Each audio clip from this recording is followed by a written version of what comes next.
Chapter 361. This is the advantage of being a hero. There are always evil demons who bring warmth.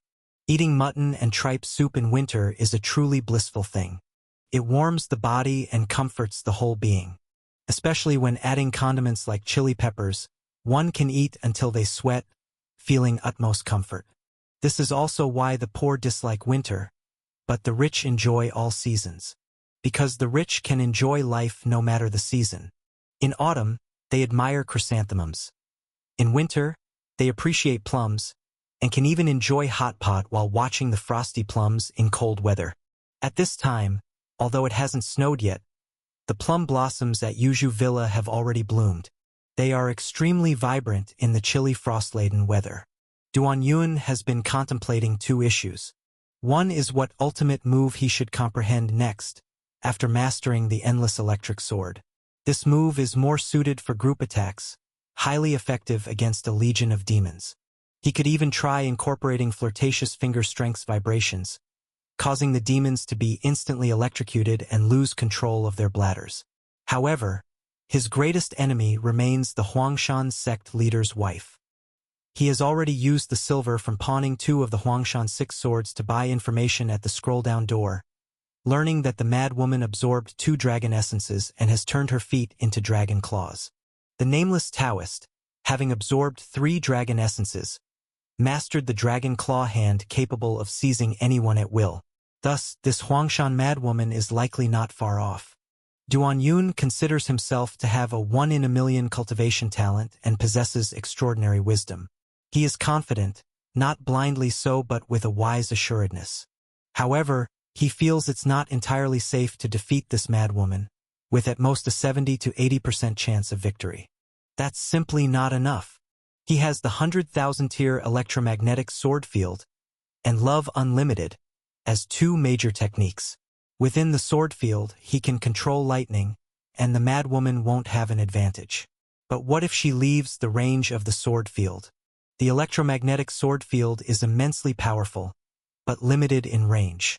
If the Huangshan madwoman escapes the field, can he suppress her with Love Unlimited? No, he must continue to grow stronger. This is the first issue Duan Yun is considering. The second issue is that, as the 16th of the first lunar month approaches, there is still no news from Murong.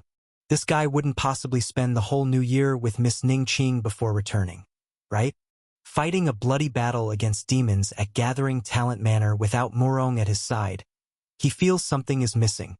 Besides the Huangshan sect leader's wife, there's also the Huangshan sect leader. If it's 1 against 2, the probability of victory may drop another 10%. If Murong cannot make it back, he'll have to team up with Xiaodoying and Feng Linger to face the enemy. The Huangshan sword sect consists of husband and wife. Thus, young hero Duan will fly together with the 2 female heroes. In his right hand, the combined swords, and in his left, a gathered force punch. Good should prevail over evil. Whether in numbers or techniques, they should not lose to this villainous couple.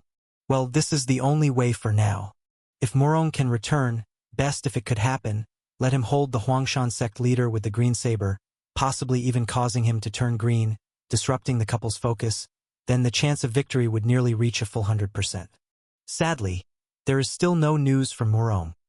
Even though he has sent someone to inquire, there are still no results. No choice then, he must continue to improve himself.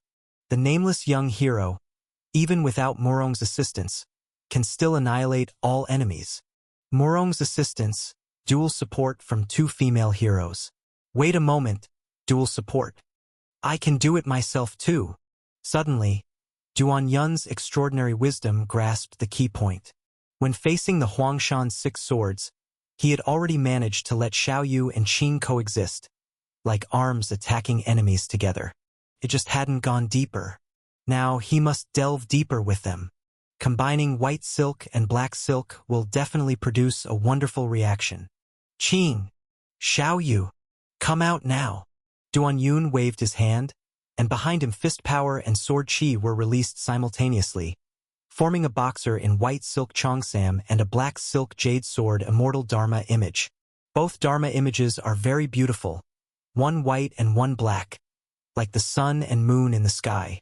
16 Road Chi. 7th layer Spring Rain. Duan threw a punch with his left hand, which connected seamlessly with the twin-tailed boxer, twin-tailed little Qing technique fist technique on his left side. On his right, he drew his gentle knife, creating swirls of the 5th layer Spring Rain, while Xiao Yu brandished her jade sword, also forming spirals of the 5th layer Spring Rain. The fist power had taken form, and the Spring Rain was just beginning, causing the air around to half roar and vibrate with ripples, and the other half to spin, like repeated whirlpools. It was the strange boxing fist power and the Spring Rain's sword power dividing the space.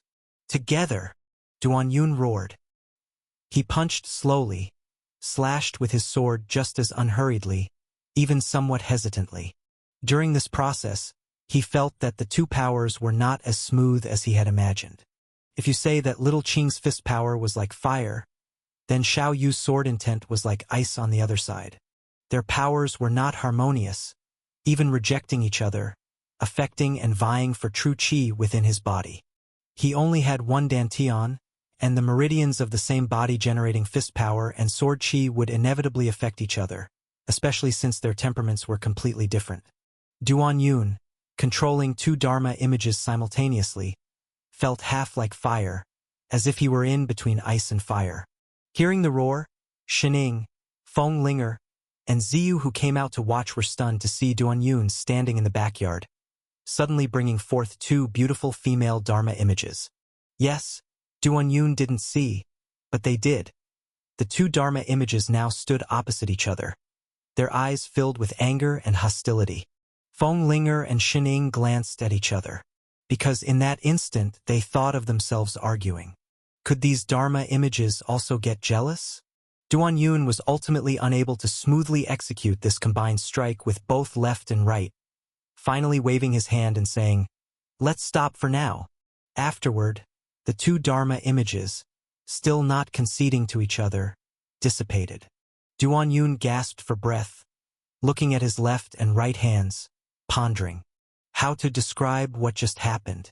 He had never had two girlfriends at the same time, but at this moment he felt that sensation. He loved both girlfriends sincerely, but they just refused to yield to each other, each striving to be superior, making him feel as if he were in a battlefield. "Damn it! You are both my wings. Why can't you fly together?" Duan complained. He didn't expect that cultivating these Dharma images with the mindset of sun and moon shining together would turn out to feel more like dealing with romantic relationship issues. How should he solve this? Duan brain turned with extraordinary wisdom. Scenes from romance action movies he had seen in his previous life flashed through his mind. Xiao Yu is proud. I know her best. Little Qing likes straightforward boxing. They both are not the type to easily admit defeat. From my years of experience reading harem novels and watching films, to deal with women like them, to make them get along harmoniously and become my wings, I mustn't act like those submissive Japanese-style male protagonists. Instead, I need to firmly conquer them.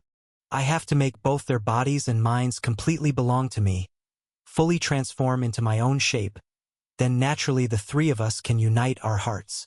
Just now, I felt that Xiao Yu's momentum and struggle were more intense, stemming from her having the most divine interaction with me, absorbing a lot of death energy and lightning, whereas Little Qing came later and is weaker.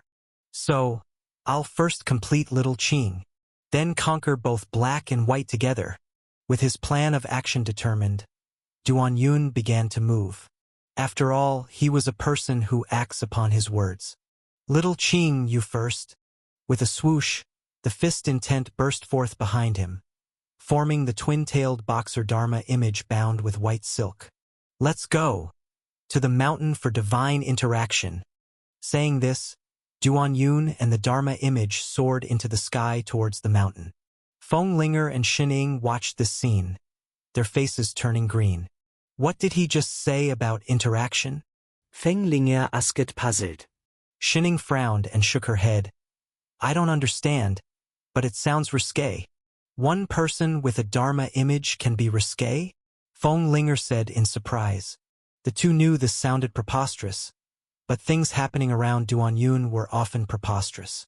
Indeed, They had come to believe in his extraordinary wisdom. Anything sufficiently shocking was possible. Also, the Murong brothers hadn't told them that at the Chongling sect, Dharma image Xiao Yu had captured Duan Yun to resolve the heavenly desire fish-dragon transformation. Otherwise, this was far from reaching anywhere. It could only be said that little Qing Dharma image was still too young, not mature enough, which Duan Yun hadn't trained well.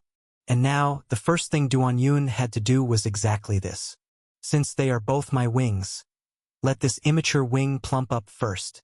Chapter 362. Extraordinary Wisdom, 3 flowers gathering at the top. At the peak of the graveyard, a cold breeze blew, making the bamboo forest sound like the roar of waves. Duan Yun sat cross-legged there, his aura calm and his spirit leisurely. Behind him, the porcelain blue dress on Qing became more distinctly patterned, and her entire face became clearer and more radiant. Duan Yun recalled the method of spiritual communication with little Yu and began to connect with Qing in the same manner. He remembered that when he first connected with little Yu, it felt like starting up a mecha. If little Yu was a mecha, it was easy to operate. From the initial slight awkwardness to increasingly smooth operation, it didn't take long before he could feel little Yu's emotions. It was as if operating the mecha more made the coordination better and more interesting, gradually giving a feeling of unity between man and machine. He began to understand why there was a saying that cars were a man's lovers in his previous life. And such a mecha, as little Yu could be said to be the ultimate form of these lovers. Now, he intended to use the same method on Qing. He planned to operate forcefully, aiming for a unity of man and Dharma. It must be said, Qing was not as responsive as little Yu. Even though both were mechas, where little Yu achieved unity and moved like an extension of his limbs, operating Qing felt like there was a thin barrier. However, practice makes perfect. As long as he operated more and got used to it, and developed more emotions, there would be no problem. Now, he needed to grasp the time to communicate spiritually and operate, moving quickly to the next phase. In one night, Duan Yun operated Qing on the graveyard hill, working very hard. Sometimes, he even moved himself with his efforts. It had been a long time since he had worked this hard.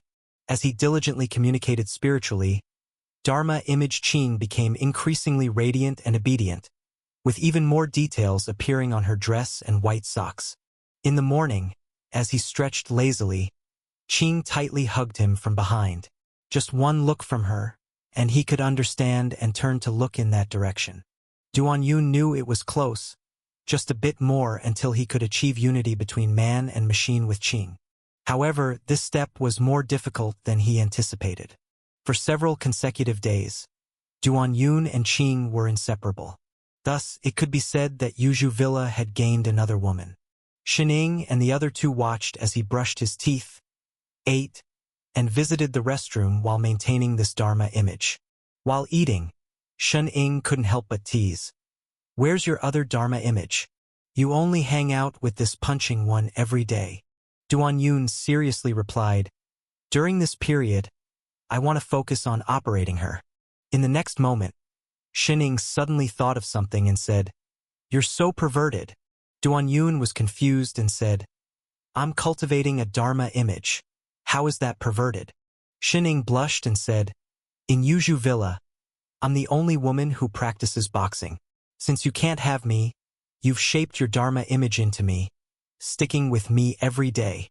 Feng Linger became alert and said, "Is that so? If that's the case, then the sword-using Dharma image must be me, right?" Ziyu coughed and said, "Actually, I also practice swords." Duan Yun looked at these 3 women, surprised. Even though he knew that many of the women he met, the prettier they were, the more peculiar their ideas, he was still amazed by their endless bizarre thoughts. "I'm just cultivating a Dharma image," Duan Yun explained. "Then explain why the pattern on its white socks is exactly like mine, and why is her applique the same design as mine?" Shun-Ing confronted Qing skeptically. Then, Shun-Ing lifted the hem of her Lotus Taoist robe, revealing the white socks Duan Yun had given her, and indeed, the pattern was the same. Even the cinnabar mark on her forehead was the same. At this moment, Duan Yun was bewildered. He only remembered forcefully operating Qing, just like with little Yu, adding skin details, but these details had become like Ying's. Could it be that while operating Qing, his subconscious was also operating Shining, only he was unaware? Duan Yun could only forcefully explain, I just randomly added some touches. Besides, she has many differences from you. First of all, she is much bigger than you. Shining quickly covered her chest, stating, So you fantasized about me like this in your mind, and yet you say you're not perverted. Feng Linger and Ziyu watched their dialogue and felt that although it sounded like an argument, it seemed more like playful bantering. Feng Linger grabbed Duan Yun's clothes and said, I want to see the black one. What black one? Duan Yun was puzzled. The black female swordsmanship Dharma image. I want to see if it resembles me. Feng Linger insisted. At that moment, Shining suddenly left and quickly returned. When she came back, the white socks on her legs had turned into black stockings. She smiled at Feng Linger and said, You don't need to look anymore. The black one is the same as mine too. Feng Linger clenched her fists. Shining, however, was very happy. Previously, she had always been teased by Feng Linger, but today she teased back, and it felt unexpectedly exhilarating. Seeing Feng Linger's resentful eyes, Duan Yun said, I really was just casually cultivating a Dharma image, randomly adding an element. Feng Linger was not convinced. I don't care. Your female sword immortal Dharma must also resemble me. Even this white one can be changed to resemble me. Look at her chest. It's just like mine. Shining sighed and teased. No matter how hard you force it, it's ultimately not sincere. Feng Linger, frustrated, exclaimed, Shining, are you looking for a fight? Shining continued teasing. Yes, perhaps if you killed me, you could barely replace me. I'll replace your mother. Chapter 363. I must say, Xin Ying's move of returning the validation was cleverly executed, causing Feng Linger to be uncontrollably infuriated. Previously, it was Shining who was often provoked by suggestive remarks and gossip. Duan Yun was speechless for a moment. Then suddenly, he looked outside the door and exclaimed, Murong, why have you come back? Feng Linger turned her head to look, but there was no one outside. By the time she turned back, Duan Yun had already fled with his Dharma image. Shining couldn't help but remark, Some men, upon seeing them, you just want to flee. Feng Linger looked at her and said, Let's have a duel, right now. Shining replied, Sure, we indeed haven't fought for a long time. If people didn't know better, they might think we are close. In the courtyard, Shun Ying clenched her fists relaxedly, while Feng Linger's hand rested on the hilt of the red-faced sword. The battle between the women was about to erupt. The next instant, Shun Ying's wild fist power collided with Feng Linger's brilliant sword chi. The sound dull. They exchanged hundreds of blows in one go, shredding a plum tree to bits, yet neither conceded. Ziyu, no, it should be Green Jade who had awakened. After watching this scene, she couldn't help adding fuel to the fire. Can't you two be more ruthless? This won't kill anyone. Duan Yun was not aware of the women's battle, as he was still focused on his cultivation. Time was getting closer, and he had to exert his strength. I must say, there's indeed a sense of urgency like right before an important exam. Within today, unity of man and Dharma must be achieved. Qing, I command you, we must unite today, Duan Yun said to his Dharma image. The Dharma image Qing looked down at him with a thoughtful expression. As time passed, but still separated by a barrier, he and Qing were not unified. Duan Yun had to activate his extraordinary wisdom. This problem must be solved quickly. Suddenly, he had a flash of inspiration and stood up. Qing! With his will, the Dharma image pressed against his body, bowing and kneeling in front of him. The next instant, Duan Yun's hand had already touched the top of her head. Beiming divine skill, activate. A subtle suction force was applied to the top of Qing's head. I must say, the Dharma image is not really a flesh body, existing between the illusory and the real, connected to one's own vital energy. While absorbing Qing, Duan Yun felt like he was absorbing his own energy, because his true qi was also changing. Increase the strength. The suction force in Duan Yun's palm intensified. Suddenly, Duan Yun and Qing both shivered. That feeling of the unity of mind and spirit instantly penetrated their minds. I want to be a hero. I want to be a hero. Both Qing and Duan Yun voiced simultaneously. Got it. Duan Yun's eyes brightened. During this moment of absorbing under Beiming divine skill, shivering together with the heroic spirit, he could feel Qing's emotions. Unity of man and Dharma is about having unity of mind and spirit, sensing each other's emotions. Duan Yun continued to absorb, continued to shiver. Green Jade, seeing the two women unable to defeat each other, lost interest and decided to observe Duan Yun. After all, she was very interested in this demon. But seeing Duan Yun and his Dharma image shivering together, even she, numbed by madness, found it perverse.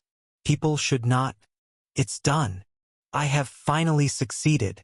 Duan Yun suddenly burst into laughter. Qing, make me stronger. Duan Yun shouted skyward. Qing's pigtails and Chong Sam fluttered, and ripples appeared in the surrounding air. The fist intent was present before the punch was even thrown.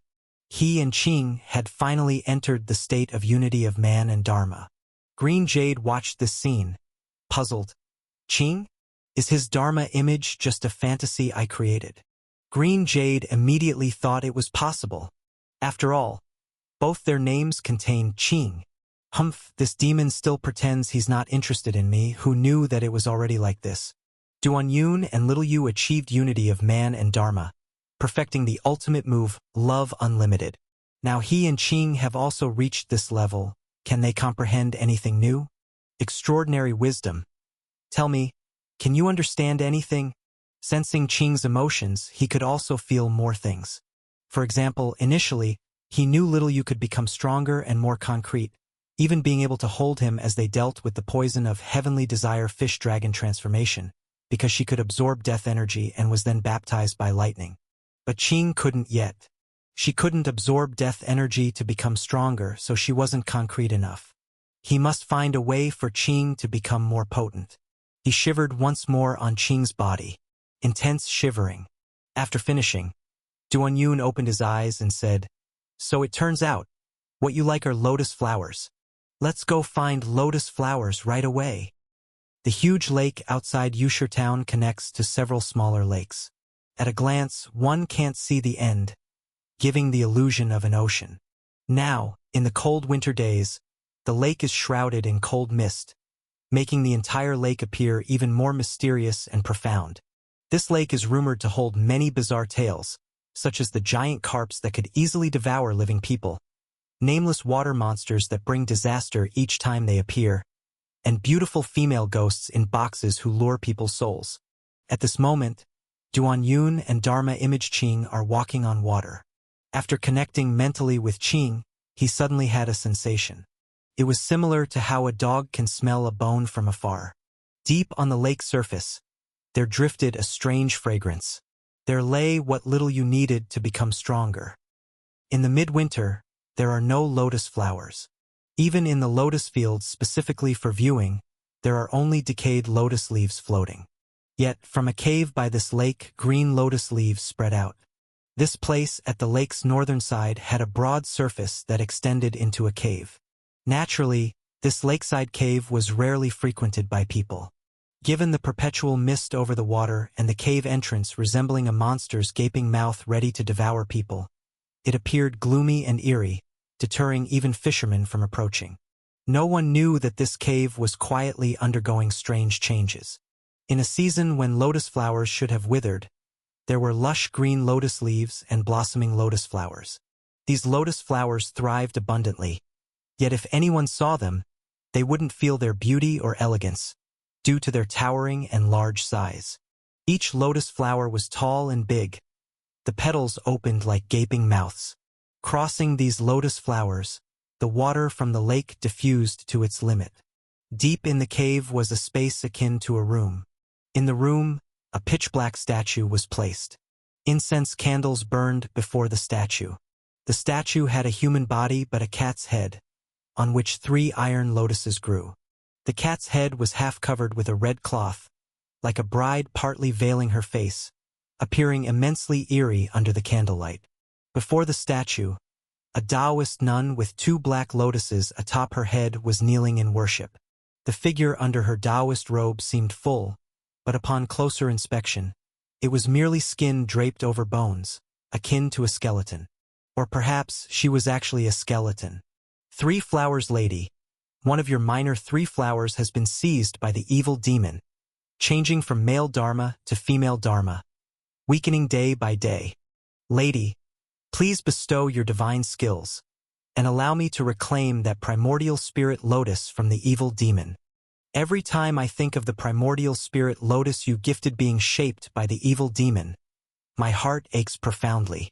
3 flowers lady, surely you wouldn't want your bestowed primordial spirit lotus to be degraded. As she spoke, the Taoist nun recalled the stolen lotus, filling her gaze with resentful emotions. No one knew how much she had sacrificed for the 3 flowers gathering at the top. Just the gender alone she had changed several times. When refining one primordial spirit lotus she was male, but by the second she became female, and by the third she reverted to male. And after one lotus was taken, she degenerated back to female. She could no longer discern her own gender. Or rather, her gender was never meant to be defined. All these were but trials and games by the 3 flowers lady. I had already achieved 3 flowers gathering at the top, just needed to find a host to reincarnate through. But who would have thought that man, appearing scholarly and harmless, was an actual evil demon? I merely wanted to use his body to reincarnate and had plans to take good care of his friends, especially the women close to him after his death. However, I never expected that scoundrel to be so malicious, refining my primordial spirit lotus. 3 flowers lady, you are a noble deity. Such an evil demon must not be left unchecked. Her words carried genuine emotion, tears streaming down as if to move the deity herself. At that moment, a faint voice suddenly echoed, "So that's how it is." The Taoist nun turned around, only to see that handsome face she had long agonized over and resented standing behind her, watching her intently. Gusta. Chapter 364. Comprehension. Fire Fist. 1,000 heroic fire lotus blossoms. Ghost. Seeing Duan Yun suddenly appear behind her, the dried-up old Taoist nun couldn't help but let out a loud scream. Ghosts calling ghosts? Seeing the face, as dry as a corpse, turned towards him, Duan Yun also felt a bit apprehensive. He nearly remembered that face. Yes, he had seen that face before. Or rather, he had seen this corpse before. Back then, when that little monkey took him to find the secret book, he personally took out the 16 strange fist from this corpse, making a deep impression. He hadn't expected that corpses could actually come back to life. Originally, that old Taoist was clearly a man, but at this moment, the chest of the corpse appeared to be fuller.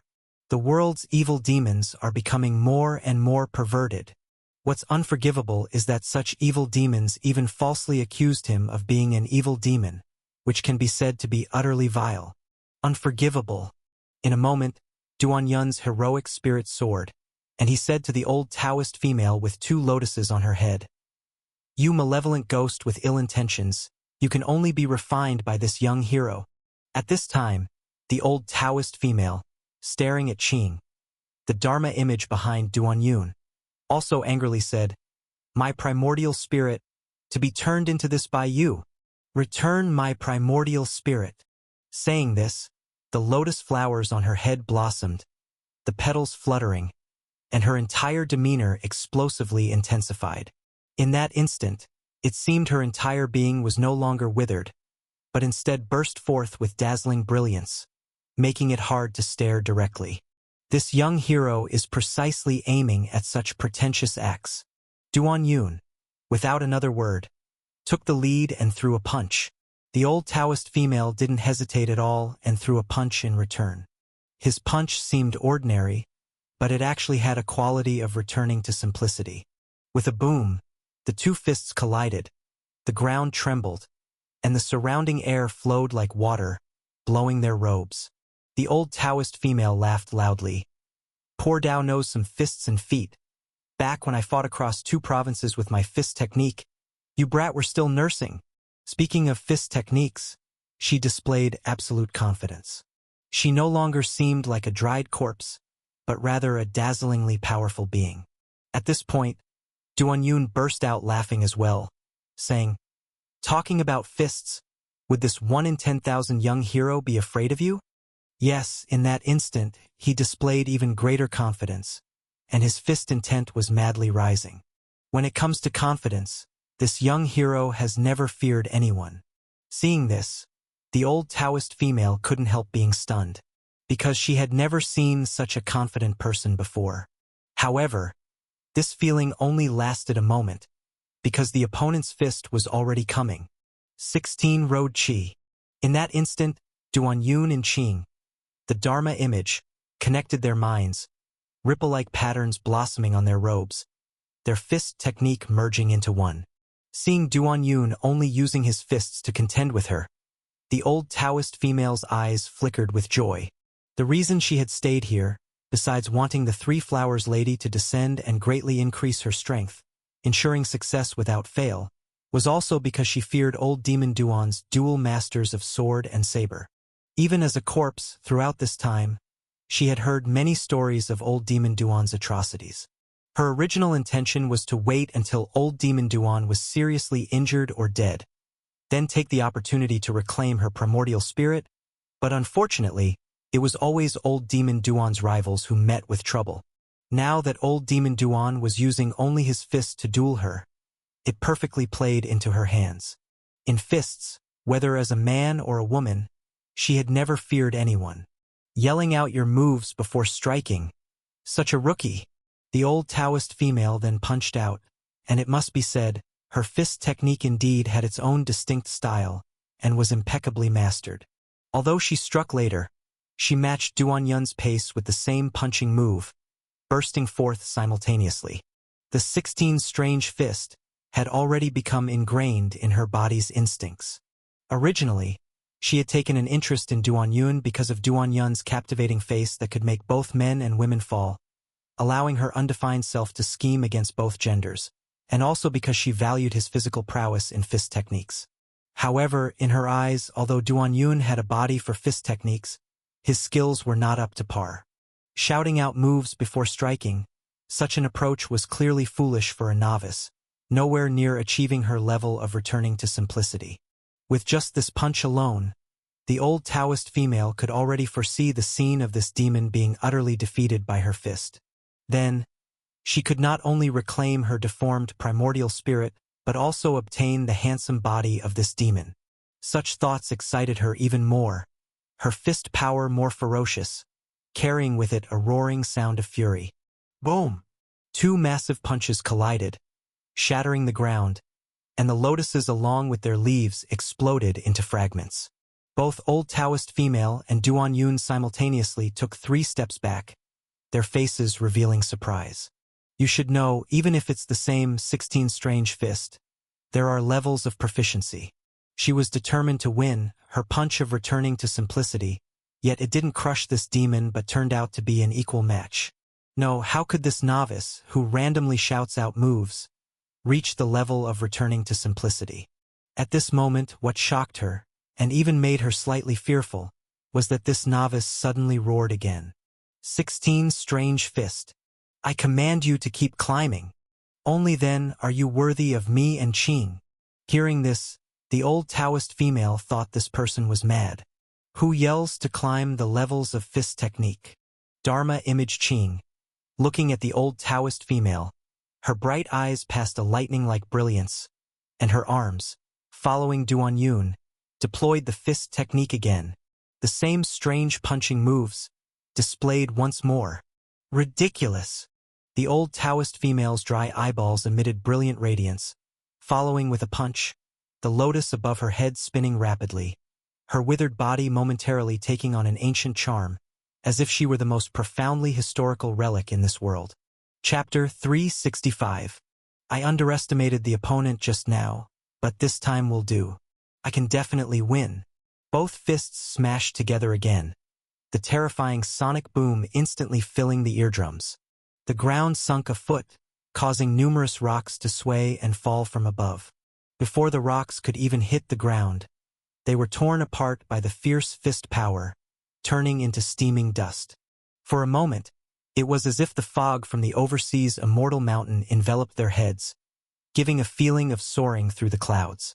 After exchanging punches, both sides retreated several steps again.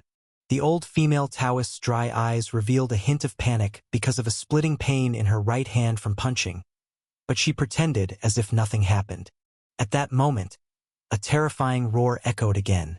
Ha ha ha! Exhilarating. Didn't expect you, evil demon, to have some skills. Let's go again. Damn it! Brand new.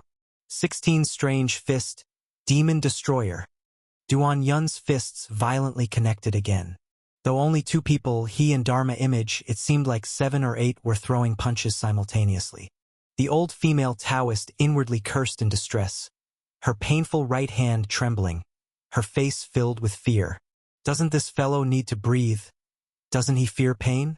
Previously, she mocked Duan Yun's rookie roar, but now it sounded in her ears like King Yan's death-summoning charm, coming to take her life. No, her life belongs to Three Flowers Lady. Even King Yan can't take it away. Otherwise, she wouldn't have survived until now. Yet the old female Taoist had no time to think, for Duan Yun's fists were coming at her again. She had to rev up her fist technique for a clash. This time, it was her left hand, the same fist technique, clashing for the third time. With a bang, this time, the old female Taoist's body flew backwards like a kite with its string cut. With a boom, a person-shaped hole was smashed through the solid stone wall, and she was embedded into it. To her despair, the madman's roar followed right after. Ha ha ha ha! Exhilarating. Keep it going. Fist technique. Facing such a formidable opponent, I command you to elevate. Elevate to your extreme limit now. Duan Yun stretched his arms, veins popping on his forehead, his arm muscles swiftly bulging, tearing his robe, revealing the smooth and violently muscular lines. The old female Taoist had lived for hundreds of years, considered a sage if not dead, having seen all sorts of scenes. But she had never seen such a terrifying sight. What kind of monster is this? The fear rooted in her soul swiftly spread throughout her body, making her tremble uncontrollably. To stay alive, she didn't hesitate, piercing her left eyeball with one finger, and the other hand dove into her already withered heart, her entire face distorted, even the lotus on her head swelling and smoking as if to explode. Extreme pain. Strange boxing undefeated. The old female Taoist summoned her ultimate skill, which was to drive fist intent with pain. Originally, it was by this self-torture that she sensed Three Flowers Lady, and thus cultivated the immortality skills. Now facing this monstrous madman, she had no way out. It must be said, when this terrifying pain filled her mind, the old female Taoist became wildly excited, as if returning to the days when she was still human. Back then, in the body of the old Taoist, with such painful methods, she struck the then peak sect leader of the Huangshan sect, crippling him. Today was no different. Duan Yun also sensed this change, becoming even more feverishly excited. Little you. No. Qing. Time for unification. Honestly, calling the wrong name for Dharma Image at such a moment was slightly embarrassing, but it did not affect their unification. Dharma Image Qing crouched down, her entire being between virtual and real solidified, completely enveloping Duan Yun. During this, the bright aura in her body circulated through the meridians. Just like little you, she became more and more human-like, even possessing meridians. And running through her meridians was heroic spirit. Yes, Duan Yun had added supreme heroic spirit. Roar! Roar! Before the fists were launched, while poised to strike, a dragon-like chant could already be heard. The sound made the cave tremble violently. Even nearby fish were killed directly, belly up floating on the water surface. A sound like thunderous explosion erupted. The two fists collided, the horrifying fist power blasting right through the thick cave, forming a large hole. From the hole, smoke and debris soared high into the sky, like a massive column. Dust and stones flew within the cave, wind and dust howling.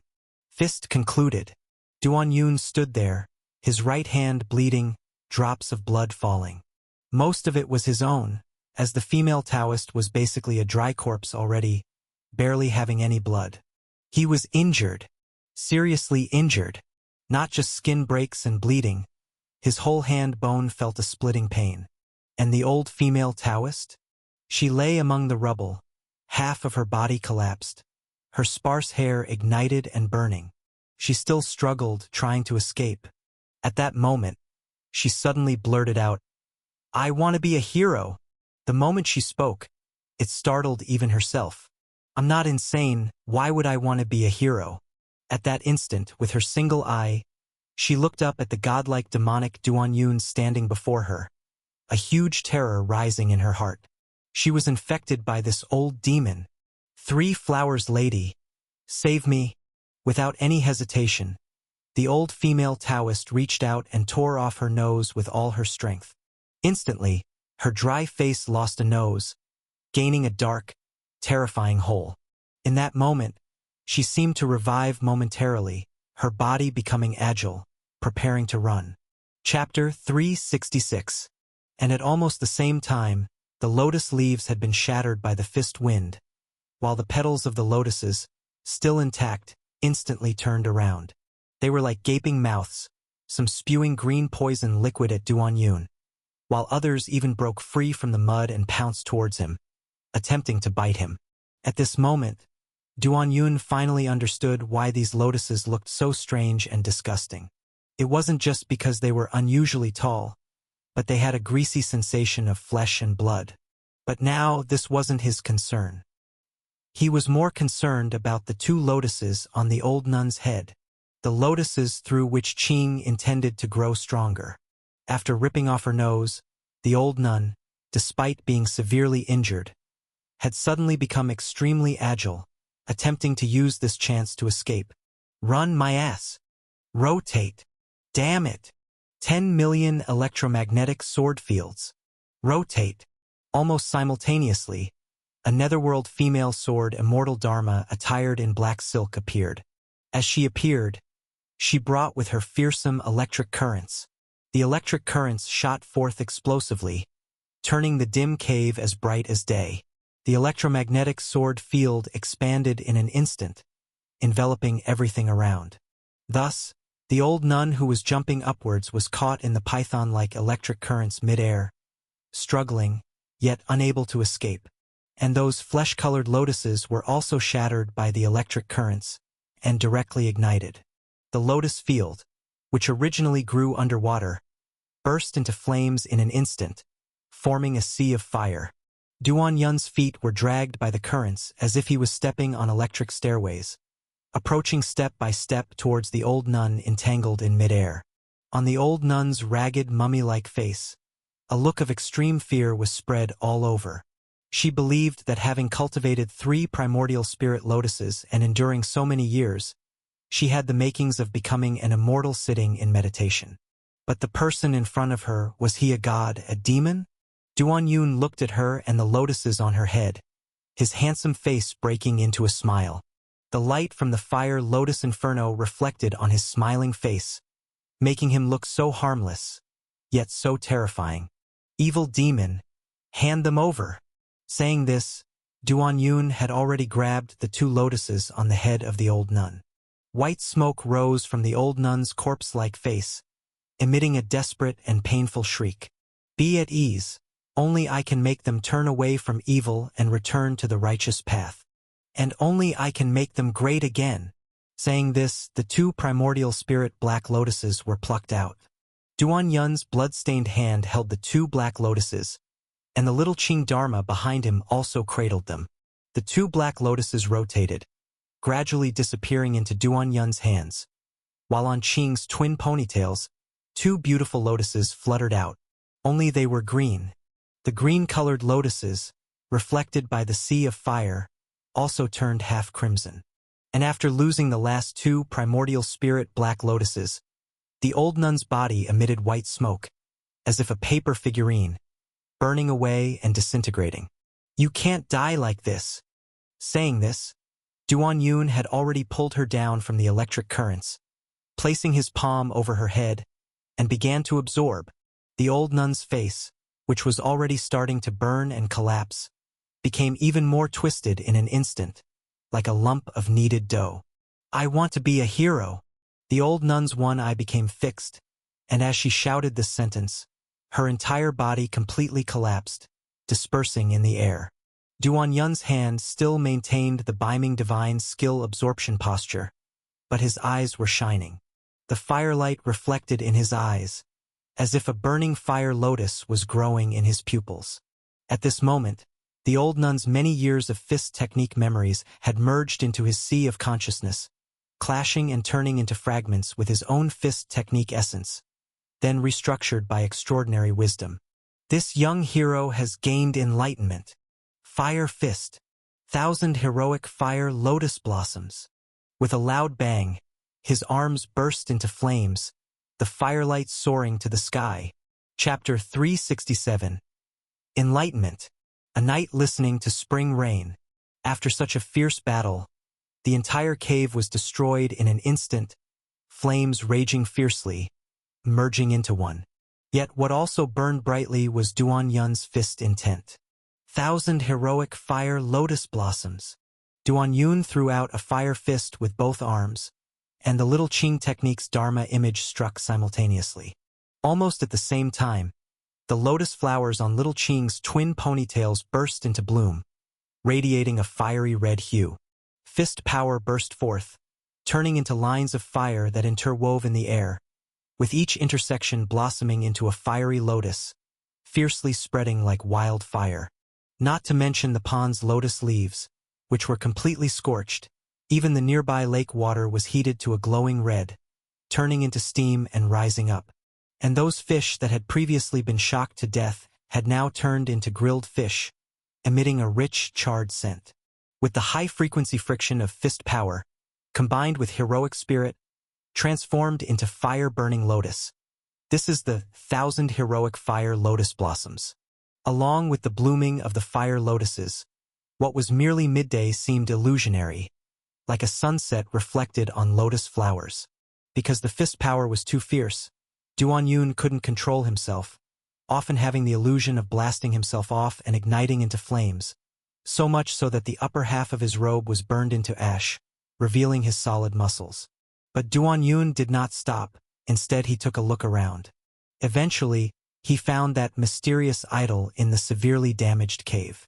The idol was pitch black, with the body of a human and the face of a cat, and 3 black lotuses atop its head, appearing extraordinarily strange. Duan Yun's gaze filled with heroic spirit immediately fixed on it, murmuring, "You helped her just now, didn't you?" As soon as the words fell, Duan Yun's fist, as large as a pot, smashed down. With a loud crack, the idol shattered like clay, further pulverized by the fist power and scattered into the surrounding flames. Afterward, seeing that all evil had been vanquished, the fire power on Duan Yun's arm dissipated, and he left the cave. Thus he did not see that, after he left for a while, those black stone-like fragments of the idol oozed out fresh blood, wriggling in the fire like worms, with cries resembling those of a cat. How tragic! The cry was very mournful but quite soft, as if it was afraid that its sobs would bring back the killing god. In Qingshan, a small stream snakes down from the summit. This was an unknown little mountain, still lush even in winter days. By the stream there were some newly built thatch huts, the cuts in the wood fresh and raw. Murong brothers and Ning Qing lived here. Although living secluded in the mountains was somewhat lonely, it brought them peace. At least during this time, the Murong brothers were content.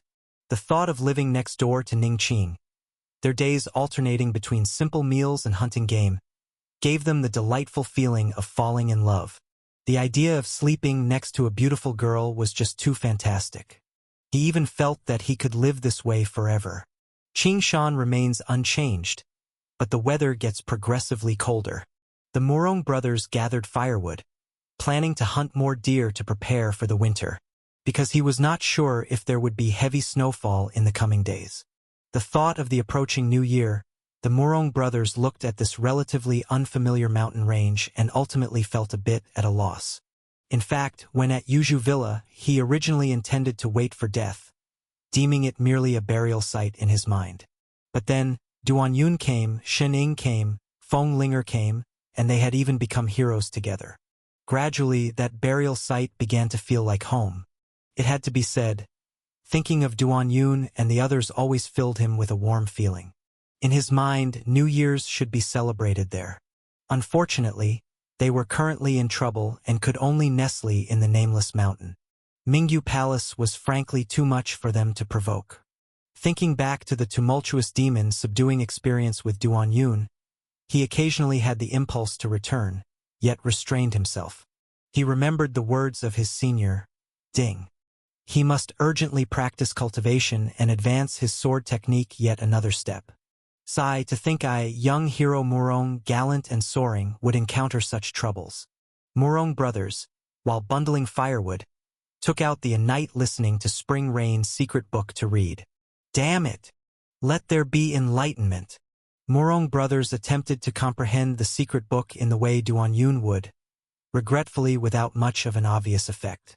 Like the 12 layers of spring rain, A Night Listening to Spring Rain was also an extremely profound sword technique.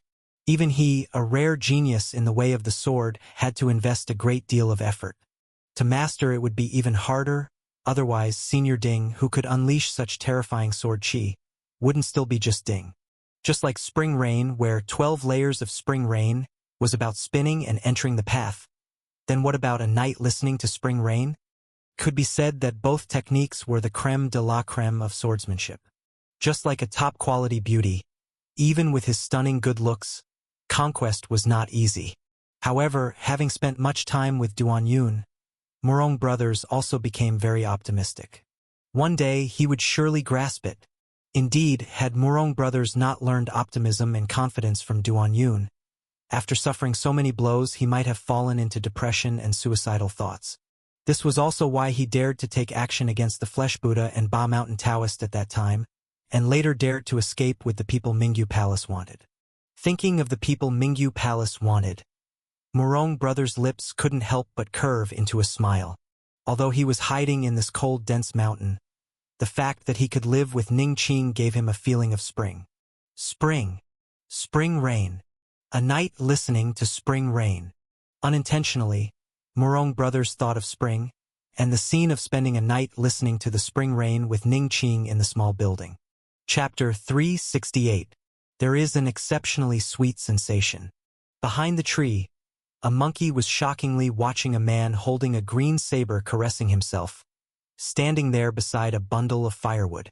Though there was clearly no one beside him, it gave the illusion that he was embracing someone. This new neighbor must be a madman. Yet, in the span of a single incense stick, Morong brothers had experienced a long-lasting sweetness of A Night Listening to Spring Rain, with Ning Qing in their minds. At the same time, the sword techniques from A Night Listening to Spring Rain kept sweeping through their minds, page by page. Amid the tender spring rain, their emotions took root and bloomed in silence there.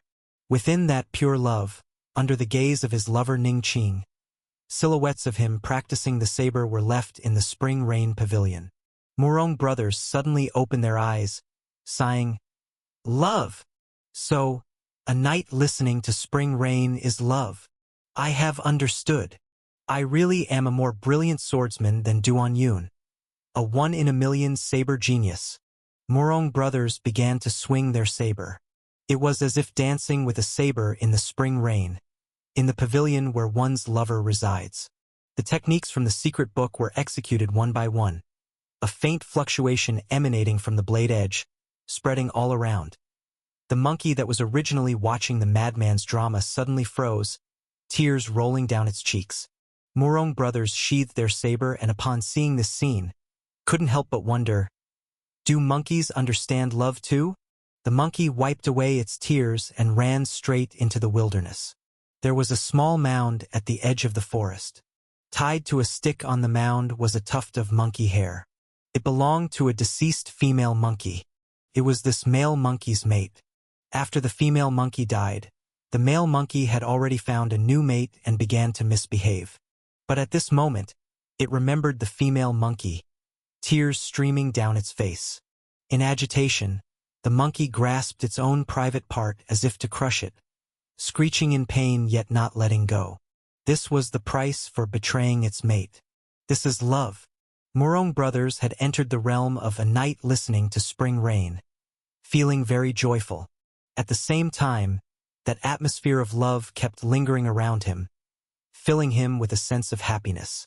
Afterward, he saw a pair of deer affected by his sword chi, being intimate not far away. He raised his hand and struck with a saber, sending them off together. Love is indeed great. Love indeed brings good fortune. Even hunting gets a couple. Morong brothers had yet to realize that these two deer were only eating grass originally, not mates, but were brought together by his sword chi, only to be killed in an instant. Morong brothers carried the deer home. Walking in the scarcely visited wilderness, he felt a sense of joy in his heart, because he knew someone was waiting for him. After so many years, a woman was finally waiting for him. Thinking of this, his entire being felt light, as if he was about to take flight. The brook babbled very clear. Morong brothers simply stopped, used the saber to peel the skin off the two deer, and started cleaning away the blood. Just these two deer would be enough for them to eat for a while. Suddenly, Morong brothers scooped with their hand, their expression changing. A ribbon was floating in the creek water. He recognized this ribbon. It was what Ning Qing used to tie her hair. Ning Qing might wash her hair or even bathe. This unvisited mountain was a place where one could bathe freely. However, he felt that Ning Qing was not such a careless person. They have become extra cautious since they learned they were targeted by Mingyu Palace. Morong brothers set down the deer, with a bad premonition arising. Holding the ribbon, he followed upstream. The thatched hut they set up was just above the stream. Even when the cold winter came, there were still some small purple flowers blooming among the frost-covered grass, very beautiful. But Morong brothers had no heart to appreciate it. Soon the thatched hut came into view. Morong brothers' expression had become extremely serious, for they had sensed there were guests in the hut. There were shallow footprints on the ground, but they were neither his nor Ning Qing's. Did Ning Qing let the ribbon fall into the creek intentionally, as a sign that someone had come to the hut? Morong brothers looked at the hut, their green hair fluttering slightly, silently approaching. Inside the hut, there came a woman's mocking voice. "My dear junior sister, how dare you follow a wild man when you cannot remember anything? Fortunately, this man is incompetent. You are still intact. Otherwise, if our master becomes enraged, wouldn't we senior sisters also lose our lives?" Inside, a woman dressed in a white gown spoke. From this angle, she wore a light veil on her head, and her gown was also a clean and translucent type, making her seem like a fairy from heaven. The other two women were clad in a similar fashion, and Ning Qing had been restrained, tears in her eyes. "Junior sister, we senior sisters will take you back to the master. Only a woman who has been loved by the master knows what paradise on earth is. Take a look at this wretched place. Is this a place where people should live?" Saying this, the woman hooked Ning Qing's chin with her finger and began to laugh. Morong brothers listened to these words, their green hair fluttering even more intensely. Because the green hair was momentarily out of control, it slapped against the wall, causing a sound. "Who's there?" The three women turned their heads at once, saying so. Morong brothers, with a green face, walked in. Seeing his green hair and the green moon saber at his waist, one of the Mingyu Palace disciples couldn't help but exclaim, "Green Blade Demon!" The white-dressed leader spoke coldly. "The martial world rumors, junior sister. You mingled with the Green Blade Demon. I didn't expect it to be true." "Humph! How can a pure disciple of Mingyu Palace consort with such filthy evil demon?" Chapter 369. However, The three of them probably also heard about the nefarious reputation of the Green Blade Demon and, although they did not fear the Morong brothers, they quickly stood their ground and focused, ready to defend. It must be said, Mingyu Palace is indeed the stuff of martial world legends. These three individuals are disciples of Mingyu Palace, not even ranking as elders, yet standing there, they also exuded a bit of the Grandmaster's aura. The Murongs revealed an angry expression akin to that of Duan Yun, saying, "Audacious evil woman! How dare you slander young hero Murong?" Normally, if these three disciples of Mingyu Palace called him Green Blade Demon, he might barely be able to tolerate it, since Mingyu Palace is not to be trifled with. Moreover, the three were quite attractive, and the Murong brothers were always courteous toward beauties. However, it was not acceptable in front of Ning Qing. Being slandered in front of his beloved is the same as being called a little-hearted devil to young hero Duan's face, and it is unforgivable. Seeing the Murong brothers furious, the leading lady couldn't help but say, "This is a domestic affair of Mingyu Palace. How dare you? Do you have the nerve to interfere with our actions?" The Murong brothers grew even more enraged. "I am a young hero who is on par with Mr. Duan and young hero Duan. What kind of tone is this?" The Murong brothers strode forward and said, "Those who wish to live, scram immediately. Don't force this young hero to start a massacre." "Ha ha ha! Start a massacre? Why don't you try?" Sister's broken branch hand. Before the leading woman finished speaking, the three ladies moved almost simultaneously. "Be careful!" Ning Qing exclaimed. The moment Broken Branch Hand was unleashed, the atmosphere in the room suddenly stagnated. Time seemed to slow while their three hands, as if speeding up, pierced through the air toward the Murong brothers. Their attacks came in the form of claws, both quick and tricky. The two claws on the left and right constrained the Murong brothers' flow of qi, aiming to break their arms, while the middle one targeted his brother. The Murong brothers' brother. Mingyu Palace's Broken Branch Hand simplifies complexity, integrating speed, trickiness, and deviousness all in one. Their gestures looked ethereal as if nymphs were waving their sleeves. But the main intent was to snap that branch, pushing slyness and trickiness to the extreme. The Murong brothers did not even attempt to dodge, their green moon saber making a horizontal sweep. Two instances of the triple-patterned spring rain blade chi nearly burst forth simultaneously, sweeping toward the disciples of Mingyu Palace on the left and right. The disciples of Mingyu Palace thought they had pinned down the chi of this demon, but with just a single saber strike, he not only broke their Broken Branch Hand, but also counterattacked. Snap! Snap! The Broken Branch Hand collided with the sword chi of the spring rain blade, and immediately a gash appeared on their hands, blood splattering. In their pain, two of the Mingyu Palace disciples revealed a flash of joy on their faces. Because Elder Sister had succeeded. The Broken Branch Hand had stricken the Murong brothers' brother.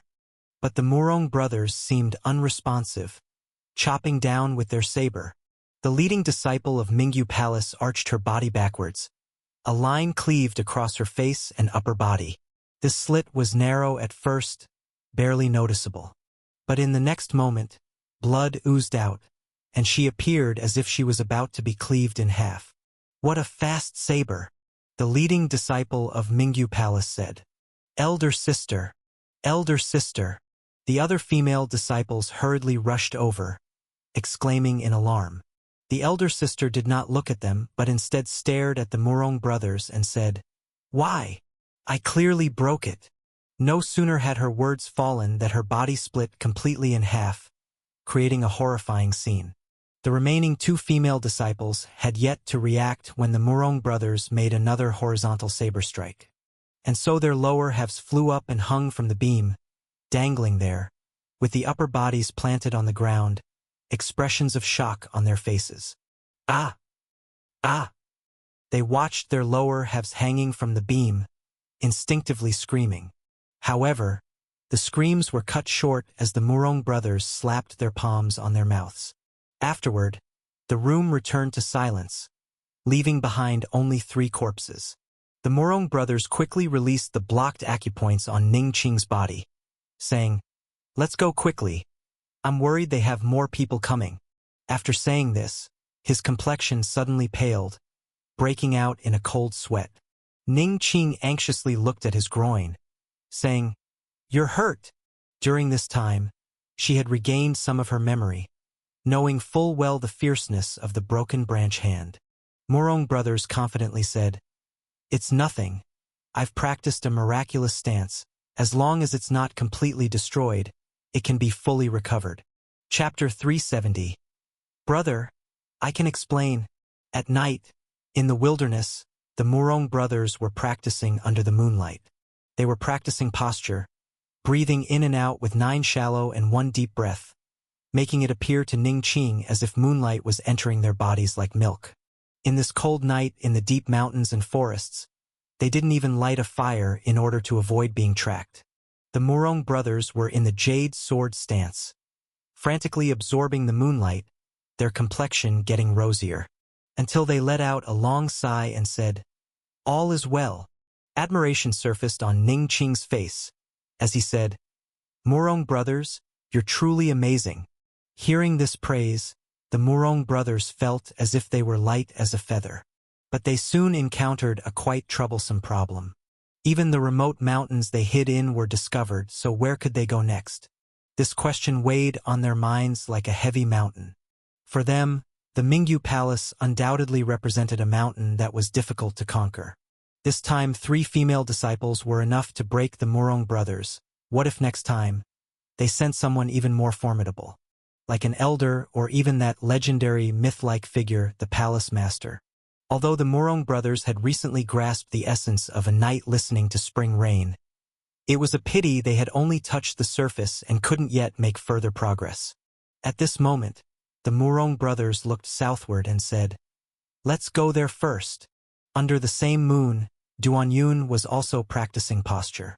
Once the jade sword stance was assumed, the silver-white moonlight transformed into a milky energy, continuously flowing into Duanyun's body. No matter how many times they had seen it, Shining and Feng Linger always found the scene quite pleasing and enjoyable. Now that Ziyu had joined, she too marveled with amazement. Since obtaining 2 more primordial spirit lotuses and grasping the 1,000 heroic fire lotus blossoms, Duanyun felt it necessary to strengthen his inner fire. Thus, the Jade Pillar skill, which was for nourishing Yin and strengthening Yang, became the most convenient method. For a while, his body followed his breathing, wildly absorbing the moonlight, so fierce, as if it were brewing a surging tide. Crack, crack, crack. The sound of firecrackers filled the air, along with a faint smell of gunpowder. Ever since the battle at the graveyard, Yushir Town had become increasingly lively, and the lives of its residents had grown better. Look, people in Yushir Town could now afford to set off firecrackers for the new year. Some households hung red lanterns and pasted new door gods, all in a festive and joyous mood. On the 2nd day of the 1st lunar month, there was a small gathering in Yushir Town, and Duanyun and his group were enjoying the rare festive atmosphere of the new year. That's because in a few days they would have to set off for the Gathering Talent Manor. The group ate, drank, and purchased on the street, having a great time. Many people looked at Duanyun with envious eyes. A man accompanied by 3 beauties strolling through the streets was an enviable sight indeed. This kind of treatment was usually reserved for the gentry in the city. And what was most infuriating was that Duanyun was also young and handsome.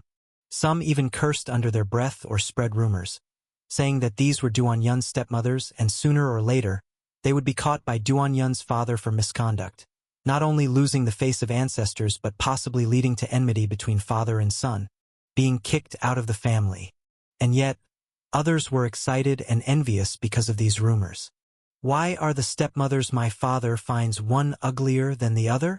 Duanyun was busy gobbling up food and drinks as well as making New Year purchases. With the ample silver coins sent by the Huangshan 6 swords, he could certainly have a good year, and he had no idea that he had inexplicably gained 3 stepmothers of outstanding grace. By the afternoon, Duanyun and the group reluctantly headed home. On the way, they could not help but talk about the Murong brothers.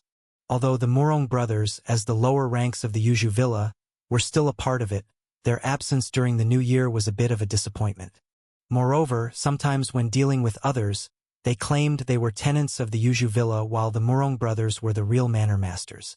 It looks like the Murong brothers aren't going to visit the girl's family but returning to his maternal home, Shining said with a sigh. I don't know if that woman is blind or mad to fancy someone like Murong. Fenglinger sighed following. Shining teased. As if you didn't have a thing for him back then.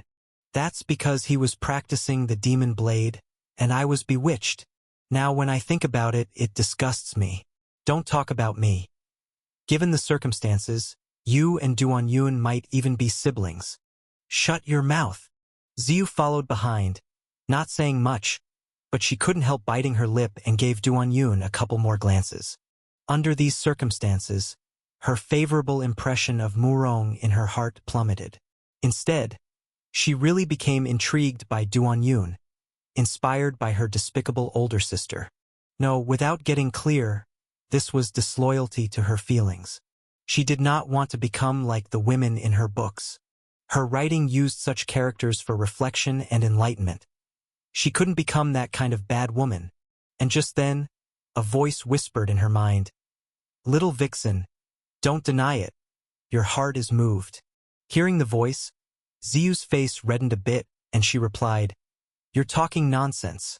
At this point, the four of them were walking up the slope towards Yuju Villa. Fenglinger couldn't hold back and said, "I always feel there are ghosts in that house." There were a few deserted houses around Yuju Villa, all gloomy.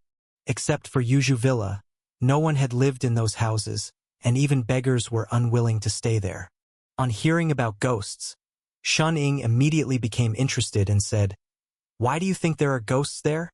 Last night, when I came back from fishing, I always felt that there were people moving and talking in those houses. Besides us, no decent person would want to live near the graveyard." Fenglinger stated solemnly. Chapter 371. Shining blinked her eyes and said, "You go fishing in the middle of the night?" "Yeah, I couldn't sleep, so I went fishing," Fenglinger explained. "You went night fishing without telling me and still came back empty-handed." Shining continued to question. "What do you mean empty-handed?" "I let go of the small ones," Fenglinger explained guiltily. Seeing that Shining and the others clearly didn't believe her claim of releasing the small ones, she quickly changed the subject. "Is the point whether I caught fish or not? The point is that it's haunted over there." At that moment, Duan Yun's gaze had already locked onto the desolate house with interest. "I want to go check it out." "Do we have to?" "The ghost hasn't come into our villa," Ziyu whispered. She was quite afraid of ghosts. "I've been brimming with yang qi lately. It'd be best if I could catch a ghost to cool off," Duan Yun said with conviction. Indeed, these past few days he had overdone practicing posture, causing his yang qi to be particularly strong, and from time to time he felt an impulse to release the fiery energy within him. With that said, he no longer cared about Shining and their opinions and headed straight for that house. Although it was afternoon, the weather was gloomy, and the graveyard area was even more eerily quiet. Yuju Villa was in bad shape, but this house facing them across a hillside was even more dilapidated. The once brick walls were riddled with holes, covered in either lush or dead vines. Such places were most likely to hide poisonous insects and ants. Duan Yun and the others crawled in through a broken spot in the wall and were immediately greeted by a smell of dampness and decay. The courtyard was filled with dry leaves, nearly up to the ankle. A large locust tree in the yard had grown wildly, poking the house full of holes with its sturdy branches. From a distance, the main house looked as if it were being severely tortured. Although Yuju Villa also looked like a haunted house, everything pales in comparison. Fenglinger covered her nose, feeling that Yuju Villa, compared to this place, had a bit of nobility. What on earth is this place? This sentence sprung to her mind, and she couldn't help but shudder. This was the haunted house. The shadows and noises she saw when she came back from fishing now seemed terrifying. Yet here they were inside the house. Shining seemed not too panicked. Pointing at a wall, she said, "Look at all the bloodstains here. Perhaps a murder happened." On that wall were streaks of bloodstains that had long turned dark. In theory, after so much exposure to wind and sun, these bloodstains should have been indistinct, but it looked as if the blood had seeped into the wall, clearly visible. By this time, Feng Linger and Ziyu were feeling a tingling scalp and involuntarily moved closer to Duan Yun. These past days, they had watched Duan Yun practicing posture to nourish yin and replenish yang, and they could sense that his yang qi was quite strong. The house, similar to Yuzhu Villa, was a mess, but had a large plot and rooms. The broken doors and windows were pitch black, each one as if ghosts were peering at you through them. Duan Yun was quite fired up, so he was the most eager and immediately began searching the house. To improve efficiency, he suggested splitting up. However, he was rejected by Feng Linger and Ziyu. It was Shining who went searching alone. Their search yielded some results, such as evidence that there really had been a murder here, with human skeletons in some of the rooms. Those skeletons lay on decaying beds, embracing each other. Looking at these skeletons, Ziyu couldn't help but imagine a classic scene from her books. Two people caught having an affair, being hacked to death in their bed, without anyone to clean up. The house seemed to be full of stories and was very creepy. But to Duan Yun's disappointment, even after searching inside and out, they found no trace of ghosts. Duan Yun could only say, "It seems we have to find a time at midnight to search. The ghost probably doesn't dare to show itself in daylight." Afterward, they returned to Yuzhu Villa and continued with the New Year's festivities, seemingly no longer concerned about this matter. With the martial arts conference at Gathering Talent Manor drawing closer, what they cared about more was that event. Since his last outing, Duan Yun had become increasingly confident, feeling as if his fire inside was too strong. Clearly, his extraordinary wisdom had enlightened him to something, just waiting for the right time at Gathering Talent Manor to release that terrifying energy. At night, Duan Yun, as usual, slept in the cellar. This cellar had a sense of being warm in winter and cool in summer, making it somewhat enjoyable for him to stay here. Green Jade still slept silently beside him, her face full of joy. But if you look closely, you would notice the hesitation and conflict in her pupils. That was Ziyu protesting, but unfortunately, most of the night belonged to Green Jade's territory, and she could only protest like this. "Green Jade, let's get out of here. If old Demon Duan has a fit, we'll be done for. You're playing with fire. I just like to play with fire. Don't you know that old Demon Duan's finger skills are extremely powerful, and you might end up wishing for death? Is it that thrilling?" Green Jade's eyes sparkled as she responded. "Can you not be so twisted? Can you control it?" As time passed, there still was no news from the Morong brothers, and even though Ziyu protested, her voice grew fainter and fainter, as if slowly accepting her sister Green Jade's dominance. Forget about Morong, who already has someone in his heart, and start taking a deep interest in Duan Yun. Playing with fire is exhilarating. Even the beauty of moths drawn to flame. Thinking of these, Green Jade closed her eyes with a smile. This time she sneaked in to sleep again, and neither Feng Linger nor Shen Ying discovered her, which was quite thrilling. Duan Yun had been sleeping soundly, occasionally surging with breaking body sword energy on his body, which kept Green Jade from getting too close. Suddenly, in the middle of the night, both of them opened their eyes. Duan Yun glanced at Green Jade, and Green Jade looked back at him, but neither continued to focus on each other. Instead, they turned their gaze to the wall beside them. They were awakened by a trembling noise. It was supposed to be a basement, yet there was a trembling noise next door, as if something was burrowing through the ground coming closer. In the middle of the night, the first thing that came to Duan Yun's mind was the scene of Sadako crawling out of the television. Wait, something indescribable wouldn't really burrow out from the ground, would it? During the daytime, no ghosts were found in that haunted house, and now in his own basement, they might have a haunting situation.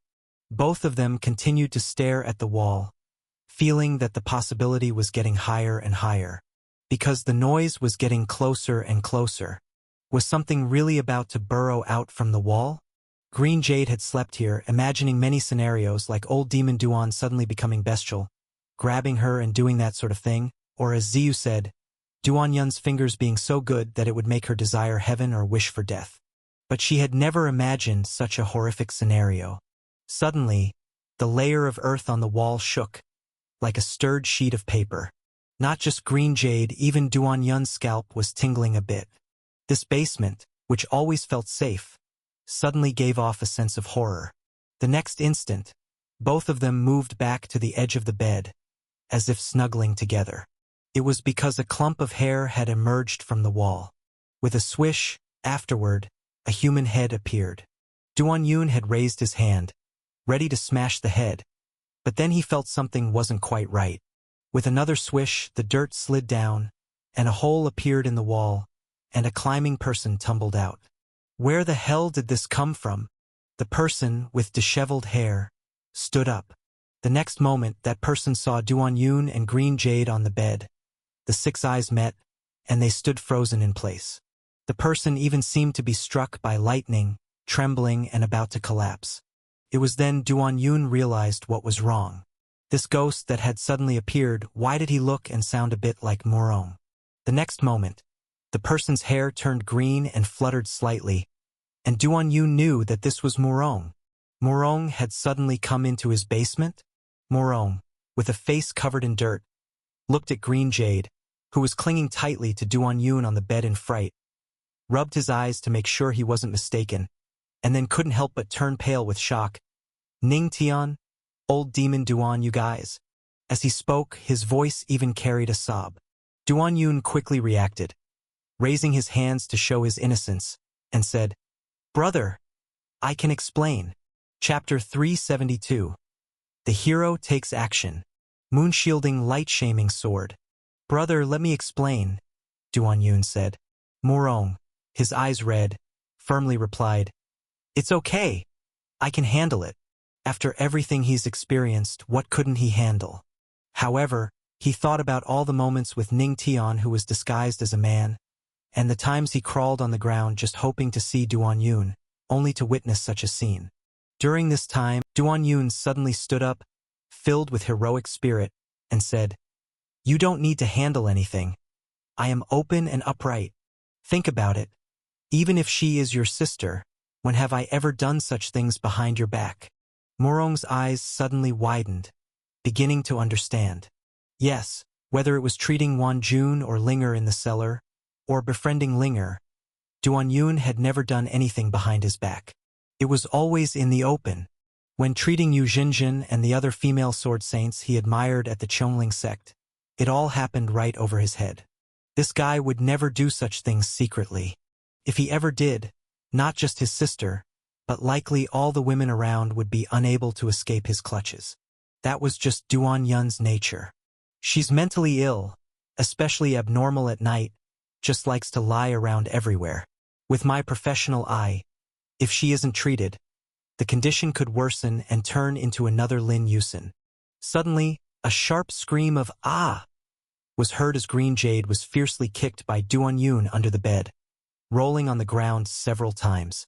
Morong looked at Duan Yun, seriously said, "I trust you, good brother." Saying so, the two men clasped their hands tightly together. Their gazes on each other were fiery, filled with trust.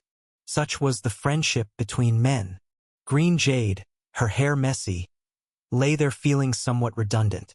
Duan Yun couldn't help but ask, "How did you come out from here? Where is Miss Ning Qing?" Morong quickly realized and looked into the hole, saying, "It's okay now, it's Mr. Duan, it's Duan Yun." After a while, Ning Qing, dirty and disheveled, crawled out. The reason Morong thought he could endure it was because of Ning Qing. He had developed feelings for Ning Tian. Even now, he was still enchanted by the days they spent boating on the water, dressed as a man. Sadly, she could be his sister. Ning Tian was not his destiny. Ning Qing was. Morong could love genuinely and purely, casting aside blood relations. That was the strength he relied on. Seeing Ning Qing and Morong appear in such a way, supposed to join them in visiting relatives, Duan Yun joked, "Are you playing some kind of bizarre underground game?" Morong, looking worried, said, "It's a long story." Then make the long story short. Duan Yun lit another candle, speaking, "We've offended the Mingyu Palace. Mingyu Palace? Duan Yun, a newbie in the martial world, blinked, unaware of this faction. After Morong explained everything, Duan Yun couldn't help but remark, "So the haunting in that house was your doing?" Morong and Ning Qing had actually returned to Yushir town area on the first day of the new year. But concerned about exposing their tracks, possibly implicating Duan Yun and others, he dared not return to Yuzhu Villa yet. So they temporarily stayed in the desolate house. Morong intended not to expose or implicate Duan Yun and others, but also thought that in critical times, he could coordinate with Duan Yun. If something happened to him, at least Duan Yun could help him and take Ning Qing away. Hearing this, Ning Qing couldn't help her eyes reddening. "If anything happens to you, I wouldn't just live on carelessly." For a moment, their deep emotions enveloped them, only to be broken by green jade spitting disdainfully, bringing them back to reality. Thus, Morong thought of a plan, to dig a tunnel connecting the desolate house to the cellar of Yuzhu Villa, creating a two burrows for the sly rabbit situation. He and Ning Qing never emerged above ground, living underground, invisible to the world. After hearing Morong's words, Duan Yun couldn't help but mock. "Does that Jade Palace really think they can pursue you knowing about me?" Morong nodded, saying, "I told you, Mingyu Palace is a myth in the martial world, feared by none." Duan Yun suddenly got angry, retorting, "What martial world myth? I am the undefeated myth. If Mingyu Palace dares disrespect the nameless young hero, a woman messing with her female disciples, they are nothing but wicked deviants. Rest assured, after I slaughter the entire Huangshan sect at Gathering Talent Manor, I will annihilate that Mingyu Palace's den of deviants." What Gathering Talent Manor? Huangshan sect? Mingyu Palace? Morong, though aware of Duan Yun's hatred for evil and audacious spirit, momentarily couldn't keep up with the pace. "When were you planning to kill the entire Huangshan sect?" Morong exclaimed in shock. Duan Yun replied, "Planning to set off day after tomorrow." Then, Duan Yun explained to Morong about the Huangshan sword sect leader's wife intending to host a martial arts conference at Gathering Talent Manor, aspiring to become the Martial Arts Alliance hierarch, and how he planned to crush and humiliate her. "The Huangshan sect leader's wife refined 2-dragon essence? You're really going?" Morong still questioned. "Since ancient times, evil has never suppressed the righteous, didn't I say? First, we'll kill the entire Huangshan sword sect, then the entire Mingyu Palace," Duan Yun declared heroically. "We, me and you, first kill the Huangshan sword sect, then the Mingyu Palace." Morong seemed to return to the time when he first listened to Duan Yun's shouting and inexplicably mastered the 7 layers of spring rain. If not for that experience and knowing Duan Yun had been in the martial world for just over a year, he might have thought Duan Yun was mad. Chapter 373. He hurriedly explained, "Duan Yun, let's not talk about my Mingyu Palace.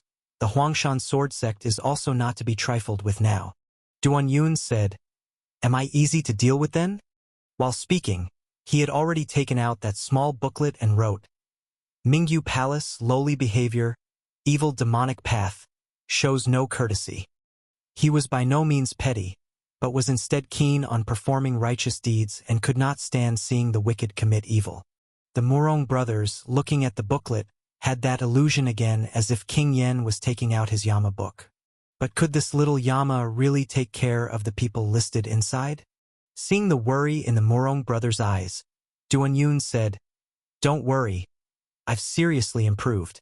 To kill that mad woman from Huangshan, I've been practicing overnight for the last 2 months and have developed 2 new killer moves." The Morong brothers asked, "How do these 2 moves compare to the 7-fold spring rain?"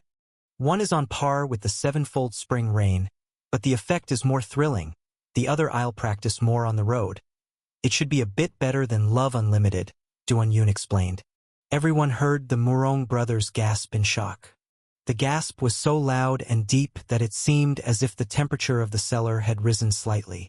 Because no one understood Duan Yun better than them. He deeply knew how terrifying Duan Yun's 7-fold spring rain and Love Unlimited were, and was aware that Duan Yun's so-called a bit was probably much more than just a bit. It was like him saying he's just a bit worse than Duan Yun, when in reality it's like being a couple of floors behind. The Morong brothers couldn't help but ask persistently, "How did you come up with it?" He'd unexpectedly received a night listening to spring rain, considered having a stroke of luck, and, with his one-in-a-million talent, had further advanced, thinking that given time he could climb higher and close the gap with Duan Yun. So why were the other strokes of luck even more terrifying? Duan Yun said, "Didn't I say it? By staying up late and figuring it out on my own. Sleeping only 4 hours a day. That's enough, it was tough. All thanks to that mad woman from Huangshan. Respect." The Morong brothers were thoroughly convinced. They had their own significant brush with fortune, thinking they could climb higher. While old Demon Duan didn't rely on luck, he created his own by staying up late. Or perhaps he himself was a stroke of luck. Wait, does sleeping 4 hours a day count as staying up late? Although that's less than him, it's not too little after all. At this moment, the Morong brothers were obviously tempted. Duan Yun had reached another level now. Their side had yet another card to play. Maybe, dare not think. But the moment he thought of Mingyu Palace, this big mountain, of Huangshan that had refined 2 dragon essences, another big mountain, he hesitated again. Just then, Duan Yun muttered, "When the time comes, this young hero will fight a bloody battle against a horde of demons at Gathering Talent Manor. Battle will nourish battle, and I'll climb another level." Hearing Duan Yun's mad ravings, the Morong brothers believed. It's only to say that Duan Yun had some kind of magical charm, not only possessing unprecedented self-confidence, but also able to influence those around him with it. At this moment, the Morong brothers saw the possibility of no longer living like a rat in the shadows beneath the ground. "Let's go. We'll deal with the Huangshan sword sect first, and talk about Mingyu Palace later," the Morong brothers said through gritted teeth. Being a hero is all about taking action. Now that we, the Yuzhu heroes, are gathered, we can surely crush the evil and demonic path into disarray. "Let's go up for a drink," Duan Yun said. The Morong brothers cautiously said, "To be safe, I will stay hidden. Catching them off guard is the key. I, young hero Morong, am the surprise element." By this time, the Morong brothers lost confidence, just like their bird had returned. For a moment, the 2 old demons in the cellar were radiant with self-assurance, giving off an aura of sharpness. For safety, Ning Qing's whereabouts should also not be exposed, the Morong brothers said. "Don't worry, they're all our own." During the conversation, everyone suddenly looked towards Green Jade. Green Jade immediately stood straight, squeezed her legs together and said, "Morong brothers, you're so ungrateful. And to think my sister traveled thousands of miles to find you." Seeing Duan Yun staring at her, Green Jade continued, "Rest assured, I will not disclose anything." Duan Yun patted the shoulder of the Morong brothers and said, "I've told you. She's seriously ill. Technically, as her brother, if you agree, this doctor should start treating her." The Morong brothers looked at Ziyu, hesitated and felt pained for a moment, and then said, "Ning Tian, if you are sick, you need to be treated." Green Jade quickly said, "Don't call me Ning Tian. I'm not Ning Tian. I am Green Jade, and also Ziyu. Morong brothers, you've changed your affections, and you're conspiring with old Demon Duan to harm me." Duan Yun was initially maintaining the elegant demeanor of a gynecologist, ready to start the observation and about to proceed with the exam, when suddenly he heard someone call out old Demon Duan, and he jumped right over. "You see, her illness has worsened again." Talking nonsense. Knowing how formidable Duan Yun was, Green Jade turned around and ran off, her figure wispy like smoke, moving at a rapid pace. But at this moment, Yu Xiao had already left Duan Yun's waist. With a whoosh, a bolt of lightning emerged, causing Green Jade's body to tremble in midair because of the electric shock. It's still not easy for a person to outrun lightning. Absorption, beaming divine skill. In the next instant, Duan Yun's right hand was already placed on Green Jade's head. A faint trace of true qi was drawn into his palm, blurring Green Jade's face, and even the candles in the cellar were flickering. Murong spoke with a pained expression. Be gentle. Duan Yun's method of treatment was unique, and even though the Murong had seen it many times, they were still terrified. And Ning Qing, who had witnessed such treatment for the first time, had already turned pale. Being absorbed like this seemed so painful, yet so thrilling. Yes, Green Jade's face showed an expression of both pain and pleasure. You're so strong. Harder. Suck me to death. No, this isn't what I am saying. Stop pretending, little bitch. It's obvious you're enjoying it.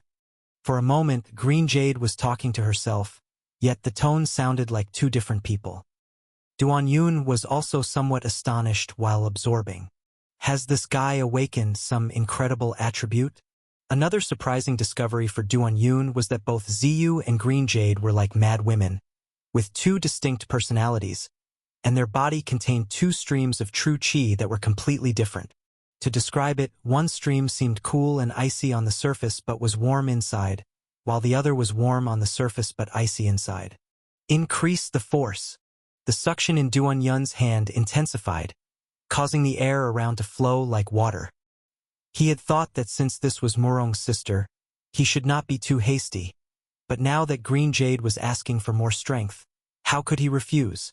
This bizarre illness requires potent medicine. A few moments later, under the watchful eyes of Murong and Ning Qing, both Duan Yun and Green Jade started shivering violently. An intense shiver. It did not stop even after more than 10 moments. Although Duan Yun had shivered intensely with many women before, this was the first time he encountered such a situation. His shivers were not just numerous, prolonged, and intense, but he also felt as if he wasn't just shivering with one woman, but with two women at the same time. In that instant, his spirit became connected with Green Jade's. It was as if his soul had entered Green Jade's body. Originally, where their bodies touched, there seemed to be an invisible membrane blocking his spirit, but as they continued to shiver intensely, Duan Yun's spirit suddenly broke through the barrier and forcefully entered. He felt himself plunging into the depths of Green Jade's sea of consciousness. Afterward, he felt the two streams of true qi within Green Jade begin to change, becoming more substantial. Was it sword qi? Green Jade's sea of consciousness was like a deep sea, with fragments of icebergs floating on it, and on the icebergs, there were many visions. Those must be fragments of her memory. Just then, a radiant sword light rose from the ocean, blindingly bright. The sword light was like a mirror, reflecting two faces that were extremely similar yet distinct. The woman on the left had her hair tied in a ponytail, with purple pupils giving off a youthful aura, whereas the woman on the right had a middle-parted hair and green pupils, appearing much more mature. Little sister, older sister? In the next instant, the mirror-like sword light grew even brighter. In the eyes of Murong and Ning Qing, after the biggest shiver between Duan Yun and Green Jade, sword light flickered in Green Jade's pupils, and the two separated with a pop. Duan Yun looked at his fingers that hadn't managed to maintain their grip, feeling slightly astonished. This must be the first patient to break free from his beaming divine skill. At this moment, Green Jade uttered, "Moon-shielding light-shaming sword." One person, yet it sounded like two voices. The next moment, a mirror-like sword light shone, casting reflections of Duan Yun, Murong, and Ning Qing's faces. Some handsome, some ordinary, some beautiful. Chapter 374. Medical Practitioner's Compassionate Heart. Old Demon Duan. The moment the sword light shone like a mirror, a hint of embarrassment appeared in the eyes of Duan Yun and the others. The Murong brothers felt as if their crush on their own sister, and the realization that they think of her as the best in the world, even to the point of reminiscing past encounters, had been completely exposed, leading to unbearable shame. Following them, Ning Qing felt the same embarrassment, as if she saw herself, despite being loyally devoted to the Murong brothers, unable to help admiring the handsome old demon Duan. While looking isn't a sin, it still caused her shame. Duan Yun seemed to see himself back in school, secretly admiring the beautiful biology teacher's black silk-clad legs, only to be caught red-handed by the girl sitting at the same table, still feeling a sense of shy awkwardness deep inside. However, he was the first to snap out of it, angrily declaring, "Evil sword skills, disturbing one's Tao heart, moon-shielding light-shaming sword. Could it be that the sword illuminates filth like a clear mirror, causing people to feel embarrassed and ashamed? Breaking body sword energy." Duan Yun puffed out his chest, unleashing a surge of black great sword chi from within, striking straight at that bright mirror-like sword light. The sword light was immediately enveloped by death energy, as if tainted with impurity. Morong brothers and Ning Qing quickly recovered from their embarrassment. Meanwhile, Green Jade made her move again. Her chain sword spun in her hand, creating a swirling vortex, while the sword light, like cutting streamers, shredded the black breaking body sword energy. At that moment, Green Jade's eyes changed color, one green and one purple, just as Duan Yun saw when he delved deep into her sea of consciousness. It could be said that this was now the full unification of sisters. Duan Yun, thinking back to how he was initially alone but seemed to be shivering alongside the sisterly duo, couldn't help but get excited and said, "I'll play along with you. Heroic Fire Lotus. Have some fun with her." As he said this, Duan Yun waved his hand, and the temperature of the air around them surged sharply, followed by trails of fire weaving between them, forming blossoming fire lotuses. This time, Duan Yun put forth 2/3 of his strength, so there were only about 100 heroic fire lotuses blossoming. But these 100 or so heroic fire lotuses had already taken up everyone's field of vision in the cellar, the scorching heat seemingly enough to steam everyone. Even as mere spectators, Morong brothers and Ning Qing had to muster their true chi to resist. "This guy, unseen for 2 months, turns out to have all new tricks," said the astounded Morong brothers, unable to help but exclaim. If they felt like this just from watching, what about Green Jade, who was amidst the action? The segments of the chain sword extended, each piece shining like a little mirror, glaringly bright. Yet even then, even using all her strength, she barely managed to shatter about a dozen heroic fire lotuses. Seeing this, Duan Yun smoothed out his hair with fingertip thunder, making it sleek, and said, "Give it some effort. I can take it. Don't underestimate us." Sword light as of yesterday. At that moment, the chain sword straightened, like a mirror-like ruler, stabbing towards those heroic fire lotuses. Pierced by the sword, the heroic fire lotuses burst, sending ripples of heat waves scattering. These waves of heat were extremely fierce, and Green Jade felt as if she had fallen into a furnace, with even her sleeves burning to ashes. Fortunately, her sword heart was clear, and with the flow of true chi within her, she could still endure. But then, her captivating eyes suddenly widened as she shouted, "I want to be a hero." The moment her shout resounded, her sword light hesitated. For a time, countless memories flashed through her mind, and the next instant, Green Jade said with a pained face, "I am not worthy to be a hero." As soon as she finished speaking, she guiltily punched herself, shaking her chest and spewing out a mouthful of fresh blood. "Sister, wake up. Don't be influenced by it." Ziyu's voice rang out.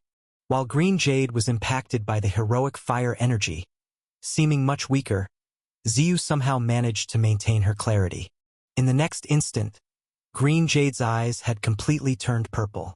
Green Jade and Ziyu, sisters forged from the moon-shielding light-shaming sword, were like two wicks constantly contending but tightly intertwined, possessing a strength far beyond that of a single person as long as they supported each other. Relying on Ziyu's personality, Ziyu and Green Jade regained their clarity, but the remaining heroic fire lotuses continued to rotate and fly towards them. Moon shielding. Shame light. Two voices rose in unison from a single person. The formerly single chainsword had now split in two, each held by Ziyu. Thus, Ziyu switched from a single sword to dual swords. Both swords thrust forward simultaneously, one with a brilliance that made the moonlight lose its luster, the other like a clear mirror, with sword chi fluctuations, deflecting the heroic fire lotuses. Boom, boom, boom. The heroic fire lotuses exploded one after another, Duan Yun standing firm against the flames, his robe fluttering as if he was a god or demon born from the fire. Meanwhile, brothers Murong and Ning Qing had long since awkwardly collapsed to the ground, trying to avoid being ignited by the flames. Exhausting all their strength, Ziyu and Green Jade managed to fend off 2/3 of Duanyun's power, with every smooth strand of hair turning to curls. This time, she and Green Jade unanimously decided to turn around and flee. Just as she rushed to the door, the cellar door opened. It was Xin Ying and Feng Linger, who came down after hearing the commotion. Indeed, they were sleeping soundly when they suddenly heard the noise and found that even the ground above the cellar was emitting steam. "What's going on?" Xin Ying asked, puzzled. Ziyu quickly hid behind Xin Ying and Feng Linger. At this moment, Duanyun answered, "This woman had a fit in the middle of the night, and I just happened to be treating her." Xin Ying and Feng Linger both turned their heads to look at Ziyu. Seeing the unfriendly look in their eyes, Ziyu quickly said, "What are you doing? We're all women. We should stick together. Catch her." Xin Ying and Feng Linger moved with tacit understanding, reaching out to grab Ziyu. Ziyu's dual sword struck again, but unfortunately, too late. Chapter 375. Not to mention that she was no stronger than Xin Ying and Feng Linger. The energy she had just expended fending off the heroic Fire Lotus had left her too drained to fight any longer. After 2 exchanges, Ziyu was captured by Xin Ying and Feng Linger and forced to half-kneel on the ground like a prisoner, revealing her beautiful body curves. They had long been fed up with this neurotic green tea woman, and this was a perfect opportunity to give her a good lesson and cure her of her act. Seeing Ziyu captured, Duanyun, moved by a medical practitioner's compassionate heart, said in a gentle voice, "Come here, you." As he spoke, he extended his right hand. Instantly, a massive suction force emerged from the palm of his hand, swirling with the hot air. When Xin Ying and Feng Linger both let go at the same time, Ziyu was sucked over uncontrollably. Even Xin Ying and Feng Linger were somewhat shocked, having to plant their feet firmly on the ground to keep from being pulled in. Old Demon Duan's suction technique was terrifying. Ziyu, seeing herself sucked in from a distance of 3 yards, panicked and couldn't help but stab her sword into the ground. Alas, her body only paused momentarily before she, along with her sword, was pulled over. With a pop, Ziyu, who had been separated from Duanyun by the moon-shielding light-shaming sword and his beaming divine skill, was once again united with Duanyun, perfectly aligned. Her struggles were not completely ineffective, such that the palm that should have been over her head ended up on her prominent chest. "Ah!" Ziyu's embarrassed scream had barely sounded when it became muffled, because for Dr. Duanyun, who had a grand compassionate heart, it didn't matter where he absorbed from. Beaming divine skill, the palm's vortex-like force burst forth over Ziyu's body. Yet Feng Linger and Xin Ying, seeing this, turned green and exclaimed, "Keep your hands to yourself. Let her go." People of the martial world care so much about these trivial formalities. As Duanyun spoke, he focused his palm force, and his hand smoothly transitioned like a wave from Ziyu's chest to her head. The moment his hand touched her crown, Ziyu's eyes once again showed a change. "Absorb me to death. I like it like this. Yes, I like it." Saying this, she struggled to grasp Duanyun's hand, urging him to press harder. Feng Linger and Xin Ying were shocked. "Why does she look so pleased?" Xin Ying asked in confusion. "Some women are just twisted, liking to be tormented," replied Feng Linger. "Is she that twisted?" Xin Ying responded. As her words fell, Duanyun and Ziyu were already shivering uncontrollably together. No matter how many times they'd done it before, the trembling was still so intense and thrilling. At that moment, Feng Linger and Xin Ying were again stunned. This was because the number and duration of the tremors seemed excessively long. Even Feng Linger, who had been misdiagnosed in the past, only experienced 3 or 4 tremors before it was over. But now, 30 or 40. If her 3 or 4 tremors were unbearably pleasant, then wasn't this neurotic woman about to soar? Ziyu's body convulsed non-stop, and the voice of Green Jade begging Duanyun to continue had vanished. In the instant her eyes rolled back, Ziyu managed to stay lucid for a moment, her body twitching as she said, "Enough! I submit. Please stop. I'll be obedient. I want to be a hero. To be a hero. Truly." Duan Yun released his hands, and Ziyu's body fell backwards, collapsing onto the ground. She curled up, hugging her knees to her chest, lying there looking weak, helpless, and pitiable. The once noisy cellar had returned to quietness, like the lingering sound of music after reaching its climax. The barely audible sobbing noises began to rise gradually. It was Ziyu lying there, crying like a bullied child. Whether it was younger sister Ziyu's soft exterior with an iron resolve or older sister Green Jade's pride and playfulness, both had been destroyed by old demon Duan.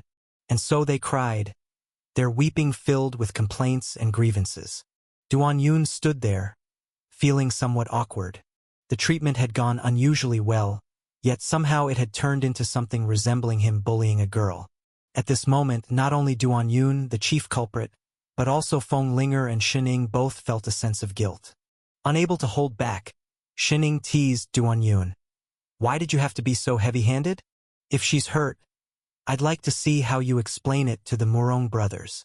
Upon hearing this, Ziyu cried even louder and felt even more wronged, because she knew that the Murong brothers were right there. At this time, the Murong brothers and Ning Qing had already taken the chaos as an opportunity to sneak back into the cave, secretly watching everything unfold. Within the cave, the Murong brothers lay there, eyes rimmed with red. Why, no matter which sister was being treated, could he not help but feel distressed? Is this what it means to have loved? Then a hand tightly grasped his. The Murong brother turned his head and looked at Ning Qing, who was holding his hand, and his eyes regained their resolve. His sister was ill. It was a good thing that there was someone who could cure her. Even if the doctor's methods were a bit rough, it was all acceptable. Amidst Ziyu's crying, the Murong brothers, with tears in their eyes, continued to crawl further into the cave with Ning Qing. They couldn't reveal themselves yet. However, Ziyu's crying did not last long. She quickly got up and straightened her messy clothes and hair. Then, with a serious look on her face, she obediently told Duan Yun, "I said I would behave and I will." Feng Linger, who had been trying to comfort her, was taken aback. With that one sentence, why does it feel like this guy has become even more peculiar? Duan Yun, did you not eat? Or did you not put in enough strength? But thinking about how the two of them had just been trembling wildly together, it didn't seem to be the case. After Ziyu was treated, she indeed became much more obedient. At least she no longer ran to sleep in the cellar without reason. Perhaps because the treatment process was too intense, she looked like she hadn't recovered her spirits yet, her eyes always carrying a faint sadness, as if covered in a veil of mist, resembling a melancholic girl with something troubling her mind. But she was indeed very obedient and didn't even mention the Murong brothers and Ning Qing. Or maybe, in her heart, the Murong brothers were already dead. She could have left but didn't. Instead, she stayed and even added some furniture, making it look like she planned to stay for a while. When Feng Linger asked her the reason, she answered directly, "There are many interesting things here, quite suitable for writing a book." Indeed, what place could be more exciting to collect story material than staying with Old Demon Duan and Green Blade Demon? The process of her treatment alone, with her professional standards, could be exaggerated into dozens of pages with quite a few illustrations included. Not to mention, they had now got on the wrong side of Mingyu Palace and were soon going to annihilate the family of the Huangshan sword sect. Feng Linger was very interested in her writing and said, "Will the stories you write include me?" Ziyu looked at her and said, "There will be your transformation into a beautiful and touching female hero." Really? Feng Linger looked forward with anticipation. After Feng Linger left, Ziyu wrote, "Feng Linger, originally a man, yet fell under the spell of the demon to become a woman.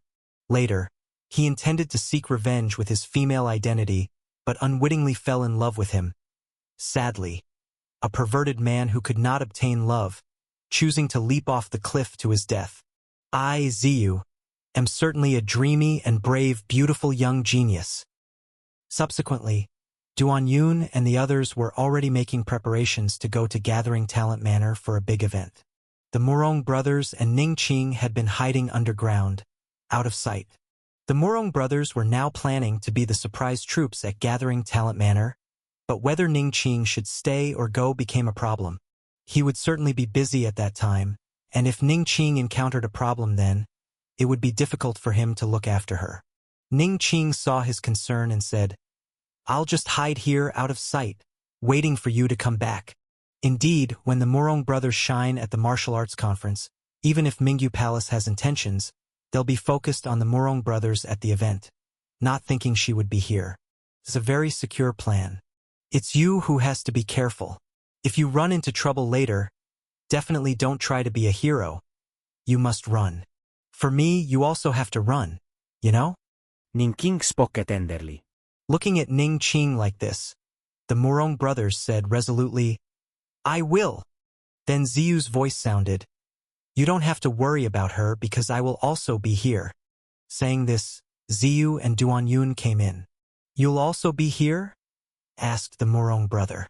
Ziyu stood obediently beside Duan Yun and said, "Yes, I want to write a book recently and will help protect her, but you can't go back on the conditions you agreed to." Duan Yun nodded and said, "Don't worry. What exactly did you agree to?" The Murong brother looked at the two of them, always feeling that after Ziyu was treated by Duan Yun, they had a secret he did not know. Chapter 376. Who agrees, who disagrees? On the 7th day of the first lunar month, the Jade Pearl group of heroes had already set out from Yuzhu Villa. Their leader was the nameless young hero, Duan Yun, with one singular goal: to go to Gathering Talent Manor for a bloody battle against the group of demons and create rivers of blood. Of course, as the saying goes, to catch the bandits, first catch their king. Duan Yun's main target for a fatal strike was the entire Huangshan sword sect, and the rest of the evil demons who colluded with them also deserved to be utterly exterminated. To make their names even more impressive, Shen Ying and Feng Linger both coined new titles for themselves. One called herself Heroine Dang, and the other Red Heroine. Feng Linger, sitting in the carriage, gazed at Shen Ying's flat chest and mocked, "You dare to call yourself Heroine Dang with that?" Shen Ying remained unfazed and retorted, "Says you, who's so average-looking yet insists on calling herself the Red Heroine as if it's something to be proud of." Feng Linger angrily said, "Who's average-looking?" Shen Ying shrugged and replied, "Fine, if I'm average-looking, then that makes you average too." It must be said that both women were beauties, and there was little to separate them in terms of looks. "I'm still bigger than you. My fists are harder than yours. I'm still bigger than you. I was personally requested by Duan Yun to come, unlike some people who just shamelessly hang around here." Feng Linger crossed her legs at a jaunty angle and folded her arms under her chest, which momentarily made her look even bigger, and said, "I'm still bigger than you." Shen Ying laughed and paid her no more attention. She very much looked forward to the day when this woman saw herself being bigger than her. She wondered what kind of face she would make then. While Feng Linger and Shen Ying's carriage was full of noise and quarrels, the carriage where Duan Yun sat was much quieter. He did not skimp and share a carriage with them. Instead, he opted for a separate one, because he still needed to train. For this battle, he had given up way too much. Not only did he stay up many nights, but he had also to pay for a separate carriage. Madame Huangshan was genuinely wicked to the core. This expense, too, should be charged to the Huangshan sword sect. At night, Duan Yun opened the window of the inn and practiced the jade sword stance in the moonlight, absorbing the essence of moonlight. At the same time, in the cold wilderness, the Murong brothers were also practicing under the moonlight next to a roadside tomb. To avoid revealing their whereabouts and to travel light, they were clad in black, showing only their eyes. To minimize contact with others, they didn't even ride in a carriage. They traveled by foot, taking back routes, appearing as if they were evil demons who could not be seen in public. The Murong brothers were well aware that their mistake lay in being too handsome and too easily attracting men. They had no choice but to conceal themselves. Indeed, in the eyes of men like Duan Yun and others, the Murong brothers were quite handsome, especially after they'd whitened their complexion, it became more noticeable. However, to women they seemed quite ordinary. Such a difference in perception between men and women made their appearance seem indescribable. Gathering Talent Manor is situated at the border of Yun and East states, and it's a very large estate. It's said that Gathering Talent Manor has a long history. At its most glorious time, it accommodated more than 1,000 retainers. Though the estate was no longer as grand as it once was, it was said that the new manor master, Zhuang Juxian, was no ordinary person.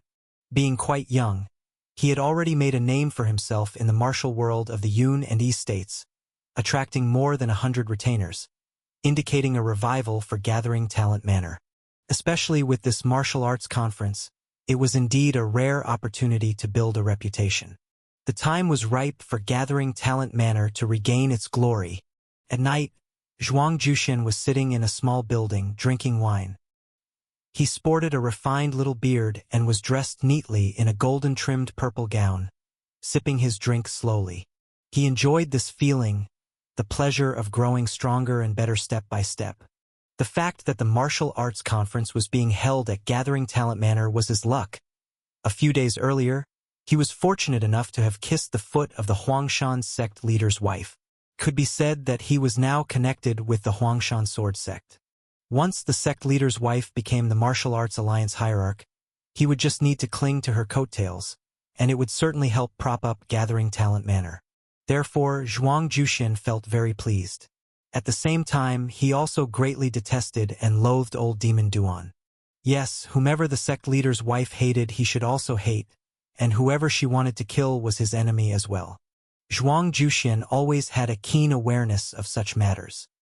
With 2 days left until the 16th day of the first lunar month, the 6 major sects had more or less arrived. In the past, these 6 major sects and the Huangshan sword sect were hardly different, and they wouldn't have rushed to the meeting like this. But there was no choice. Facing Madame Huangshan, Zhao Ling, who had refined 2 dragon essence, they had to pay their respects. Zhao Ling's dragon foot was addictive. One could not help but immerse themselves in it and never want to emerge. But it was also very easy to take one's life. These past few days, Zhao Ling had also arrived but didn't stay in Gathering Talent Manor and didn't see anyone. In the extremely quiet room, wisps of sandalwood smoke rose, the scent rich and dense. Yet even the smell of the sandalwood couldn't cover up another stronger smell. The aroma of meat. Within an exquisite purple gold furnace, a head was floating. The head of little dragon people, that is, dragon essence.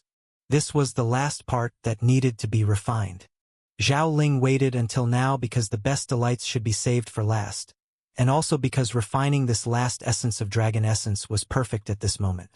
Once she finished refining this last piece of dragon essence, she would reach an unprecedented peak, just as the song spread far and wide. Madame Huangshan, at the pinnacle of the martial arts, divine skill invincible, her martial might knows no bounds. Madame Huangshan, like a goddess among men, martial arts alliance hierarch, leading the martial world. Yes, she was about to become the martial arts alliance hierarch, to ascend to the pinnacle of the martial arts, to lead the martial world. Becoming the martial arts alliance hierarch was just the first step. As the martial arts alliance hierarch, she might only be recognized for the time being in Yun and East states. But this was all temporary. Once she initiated Huangshan's demon cleansing operation, she would first raise her banner against old Demon Duan, the current talk of the town. After that, she would handle anyone who didn't comply with her, and she was curious to see who could stop her from truly leading the martial world. Chapter 377. As Zhao Ling thought about avenging her daughter and how the Huangshan sword sect would soar with her, she couldn't help but feel excited, her dragon claws curling to the point of piercing through her shoes. The next moment, her hand was already holding the head of the dragon essence. Gulp, gulp. The features of the dragon essence's head became blurry, melting away like a wax figure. Then, the melted flesh turned into strands and all entered Zhao Ling's body. Her face was filled with greed and pleasure. Crackle, crackle.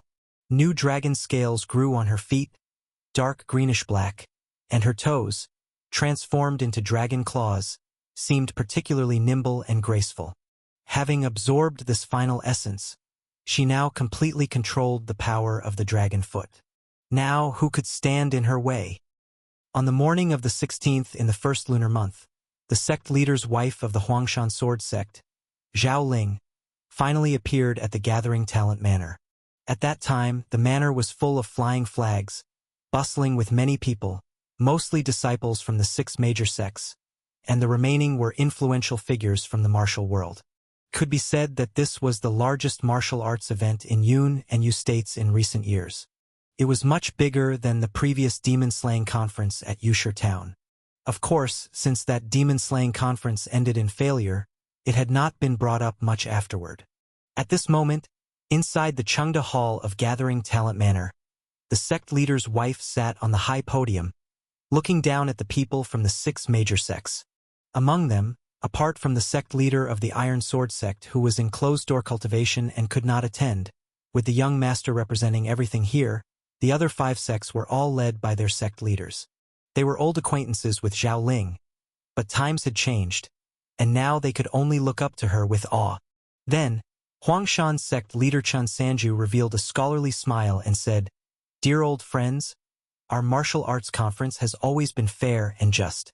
The virtuous occupy high positions, and if anyone has any objections, feel free to speak up.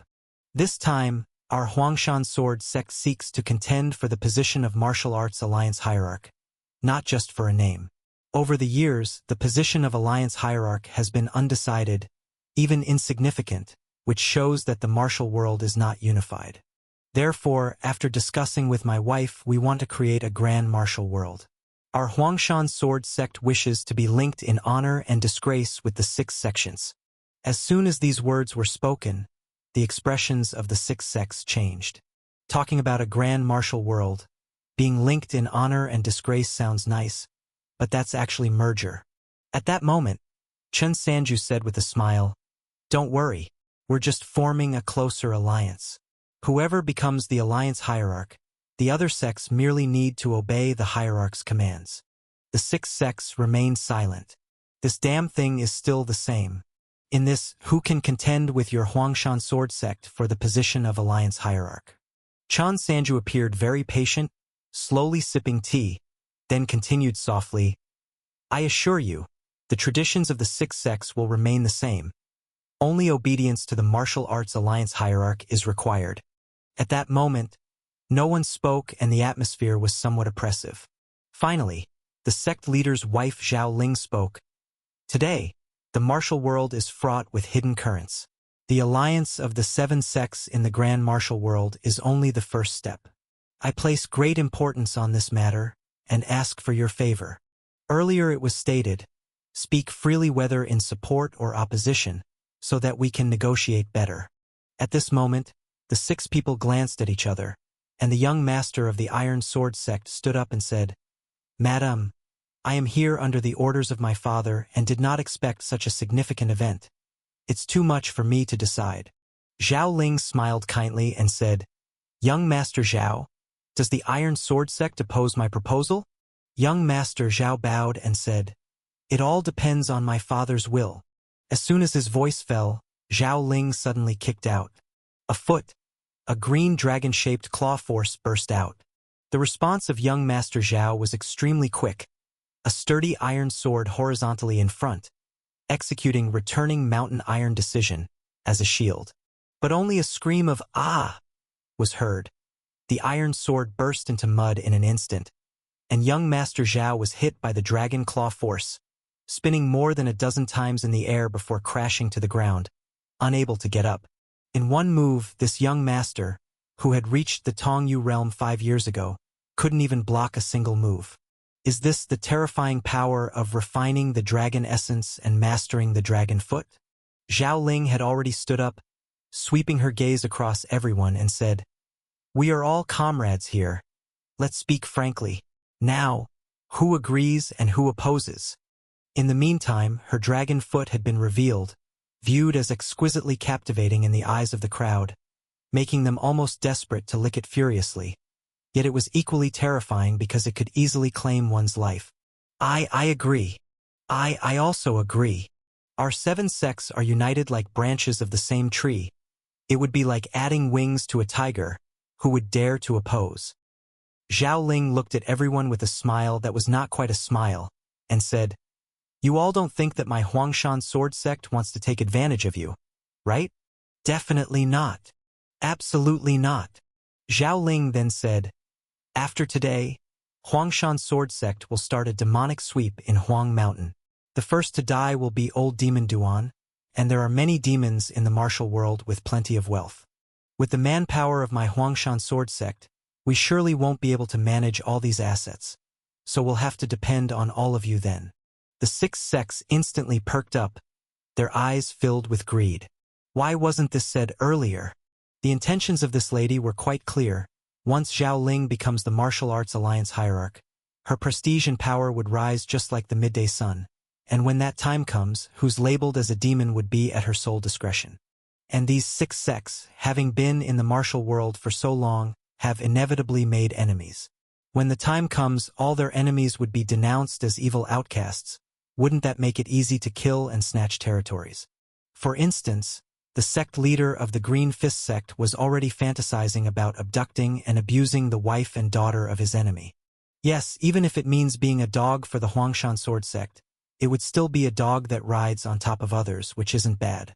Besides, could anyone oppose this situation now?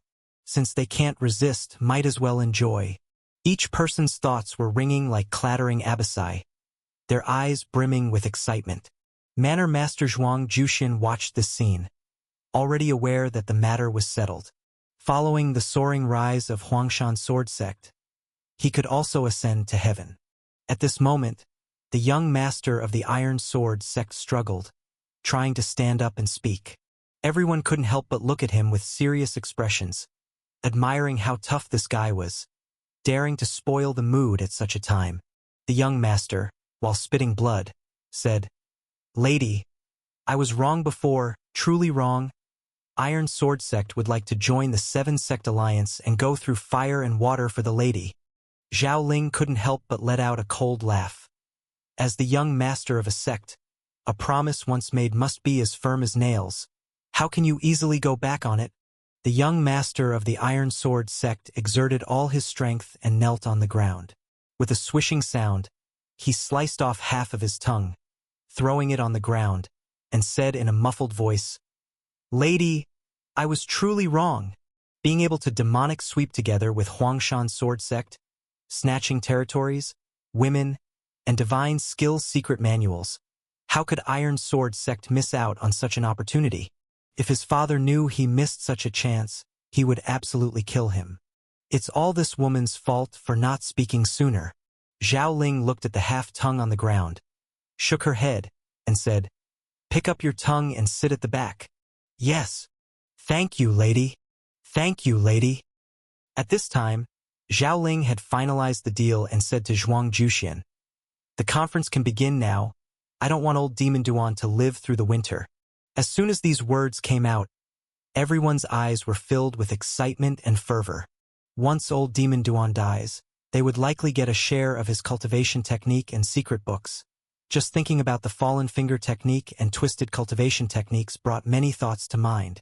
Indeed, in the eyes of these sect high masters, while everyone cursed old Demon Duan, everyone wanted his lifelong skills. One could only say, following Huangshan sword sect is just too great. At this moment, old Demon Duan himself had arrived in the town, mere miles away from them. Chapter 378. Shocking World Battle. Jade Pearl Group of Heroes fight Group of Demons. With that statement from the sect leader's wife of Huangshan sword sect, the Martial Arts Conference officially kicked off, and the election for Martial Arts Alliance Hierarch had officially begun. Even though the outcome was already anticipated, with no real competition, the process still had to be followed, and it had to be done beautifully. As the Manor Master of Gathering Talent Manor, Zhuang Juxian had arranged everything very appropriately, beautifully, and with great ceremony. As long as he could satisfy the soon-to-be elected Martial Arts Alliance Hierarch, anything he did was worth it. When chickens and dogs ascend to heaven, even chickens and dogs have their ranks, and he aimed to be the brightest chicken in the lady's eyes. For a time, the martial arts conference proceeded in a lively atmosphere. The leaders of the six sects had already begun discussing how to follow Huangshan Sword Sect in reaping benefits. At this point, even though nameless young hero Duan Yun had not yet arrived at Gathering Talent Manor to engage in a bloody battle with the demons, causing the mad woman of Huangshan Sword Sect to urinate uncontrollably, it was not due to his lack of urgency, but because of a traffic jam. A severe traffic jam. Because of the earlier efforts of Huangshan Sword Sect and various storytellers to build momentum, this martial arts conference had become the most significant event in Yun and Yu states in recent years. Gathering Talent Manor had long been occupied by disciples from 7 sects and some notable Jianghu individuals, and even more Jianghu people gathered outside the manor to watch the excitement. This world of Jianghu never lacks spectators. Not to mention, many foot fetish enthusiasts from all directions had come to find an opportunity to glimpse the jade feet of Madame Huangshan. It was unknown whether Madame Huangshan, the upcoming Martial Arts Alliance hierarch, would satisfy their fetish by displaying those dragon feet to thousands of spectators. Consequently, a road that could normally accommodate 3 carriages side by side was blocked to the extent that no water could seep through. Duan Yun's carriage was side by side with an opulent black carriage.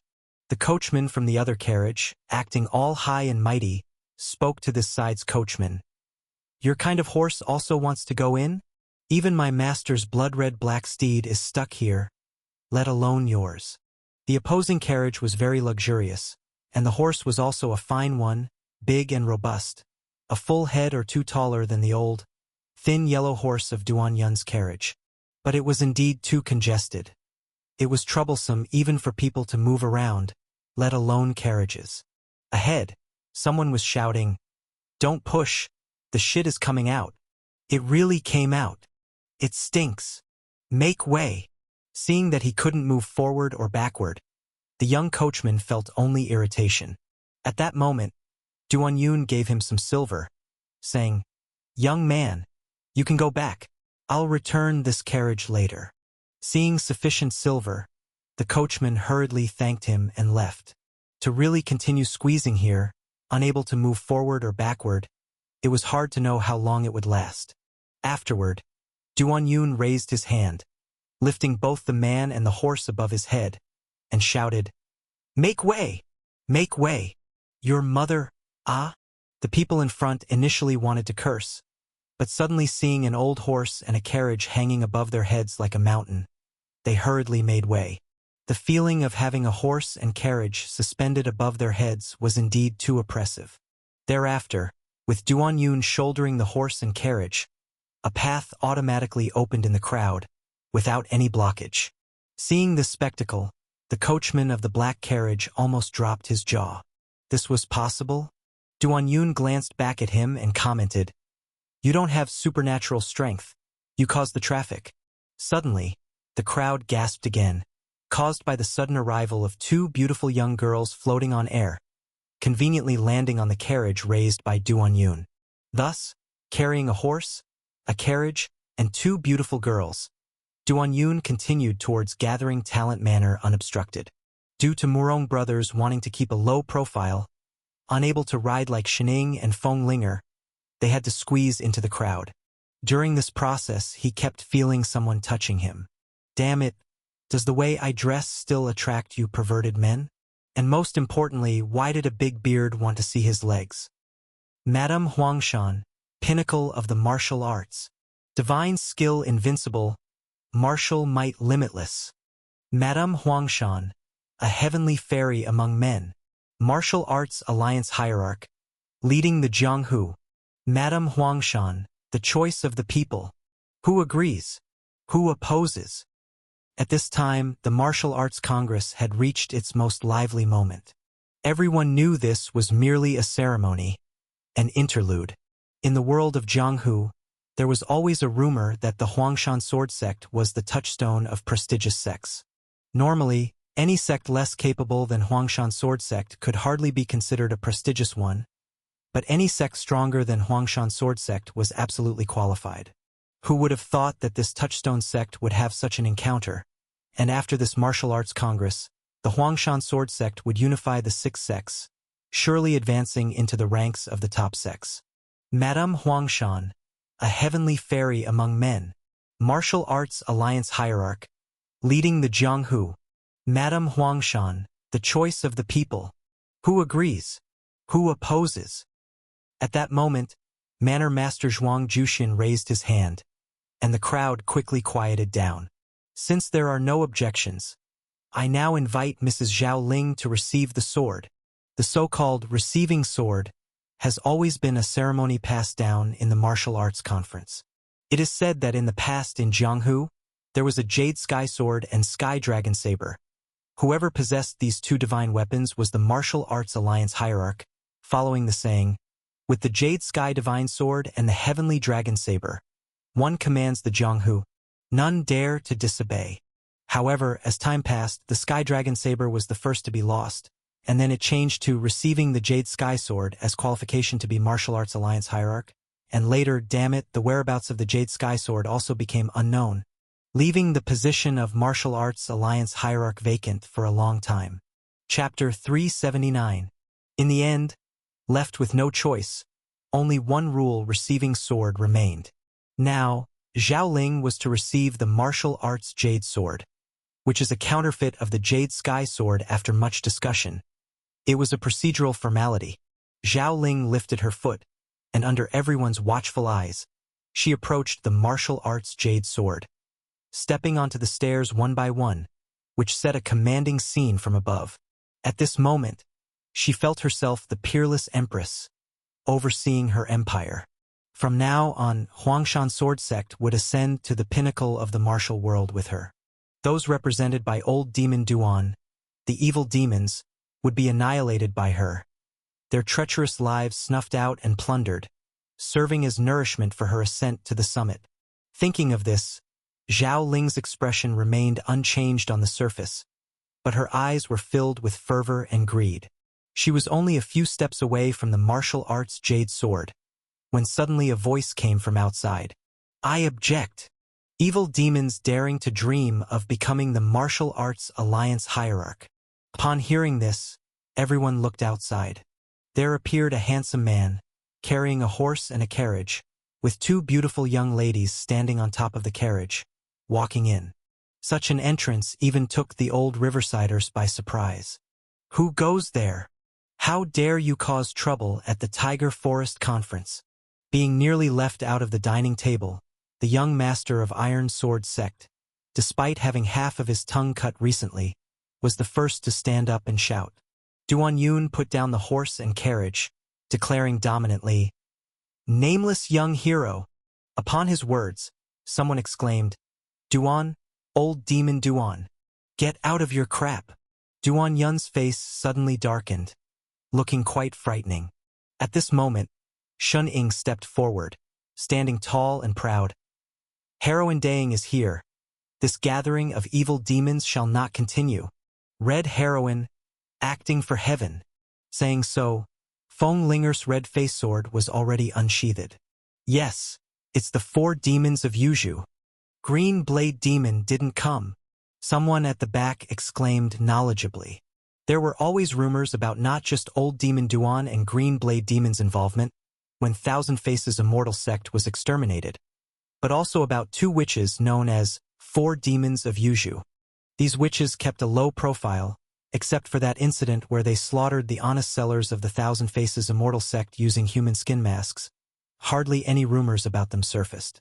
Someone had once scripted that these 2 witches were actually virtuous and kind-hearted ladies from prominent families, but they were indoctrinated by Old Demon Duan to turn into ruthless witches. Now it turns out they really accompanied Old Demon Duan. Nobody expected Old Demon Duan would dare to cause trouble at such a grand assembly of martial arts. At this time, the young master of Iron Sword Sect, with half his tongue, commanded, Disciples of Iron Sword Sect, obey my command, kill them, and offer their blood as a sacrifice for the new Martial Arts Alliance hierarch. Upon the command, the disciples of Iron Sword Sect took the lead, rushing forward to slay the 3 demons of Yuzhu with chaotic sword strikes. Afraid that Iron Sword Sect would steal the spotlight, the leaders of the other 5 sects also ordered a mass attack on the demons. After all, the first to die wouldn't be them. Duan Yun, watching the approaching crowd, suddenly became exhilarated. Demons, prepare to die. He drew out Yu Xiao, leaping into the crowd. With a sizzling sound, black lightning streaked through, causing dozens of iron sword sect disciples to tremble, their hair standing on end, as if performing an odd dance. This scene was quite eerie, causing the disciples from the six sects following the charge to hesitate, not daring to advance. But charging was a matter of following the crowd. Once it started, retreating was not an option. Duan Yun's sword then swept again, black lightning continuing to bounce out recklessly. In an instant, the black electric sword connected the rushing crowd into one, causing a mass trembling frenzy. Electric sword chi. Smack, smack, smack, smack, smack. The ominous black lightning leapt out, creating black sword chi, which crazily ricocheted through the crowd. In a moment, blood sprayed, limbs flew about, and continuous screams echoed, trembling from the electric shocks, producing a vibrato as if summoning souls, all very sinister. In a flash, about 100 disciples from the six sects were either dead or horribly injured. Such was the terror when old demon Duan made a move. Duan Yun's expression turned even more frenzied. Indeed, wielding the electric sword against the evil demons was immensely satisfying. He had long felt the urge to leap into the crowd and unleash an electric fury. Today, he was ready to let loose. Retreat quickly. The people behind him, seeing this, no longer dared to charge forward and hurriedly retreated. Run your ass. Duan Yun stretched out his hand, with a horrifying suction emanating from his palm. In an instant, a small whirlwind appeared in the air, like an arm, pulling a fat white man from 3 yards away towards him. Twisting his head, the white fatty caught sight of Duan Yun's handsome face and heard his gentle and amiable voice. Were you the one who just called old demon Duan? The white fatty stiffened, his face pale as ash. He had blurted out the words earlier, hoping to show off his cleverness and wisdom in front of everyone, especially Mrs. Huang, thinking that even if old demon Duan were powerful, he couldn't stir up much trouble here among all the heroes. However, he neglected to consider that old demon Duan was very petty and held grudges. Lady save. Before he could finish speaking, his voice became indistinct, because Duan Yun's palm was already pressed on his Bai Hui point, blurring his chubby face. Suddenly, the white fatty's eyes hardened, and he shouted, I want to be a hero. Duan Yun pulled him up with a suck, and while walking, he lamented, You commit all kinds of evils from slaughtering to looting, and key lies smearing the name of this young hero. You don't have the qualification to be a hero. With that, he pushed his hand, and the white fatty's head burst like mud, his body sliding into the crowd due to inertia, causing a piercing scream. Don't panic. A man wrapped in a headcloth, dressed like a scholar, supposedly acting as an advisor for a family. Just as the strategist began to direct people to confront the enemy, his vision darkened suddenly, only to see old demon Duan's handsome face. A chill shot from his feet to his Bai Hui point, and the strategist screamed in terror, his face distorted, yelling, A ghost! Calling such a handsome man a ghost. You don't deserve to live. Swish! A white sword chi pierced through his glabella, and he collapsed. People nearby, upon seeing this, almost peed their pants, screaming, trying to flee. Just then, Yu Xiao emitted a shrill tone again, firing terrifying lightning. Those nearby who tried to flee were instantly connected by the black lightning, trembling continuously on the spot. In that moment, they seemed like ghosts shackled by King Yen, struggling desperately with eerie wailing, but unable to escape. Especially a Taoist couple from Dakong Mountain sect, childhood sweethearts. The man watched helplessly as his Taoist partner was entwined by the black lightning, standing tiptoe on the spot, trembling, but not daring to go forward. Jean! The man cried out with tears in his eyes. Ah! In the next instant, the urine spraying from his Taoist partner's trousers smothered his face. This was because Duan Yun had now added flirtatious finger strength into the electric sword. Thus, these dozens of people were sent swirling together, even knocking down the signboard of Chengda Hall. Ah!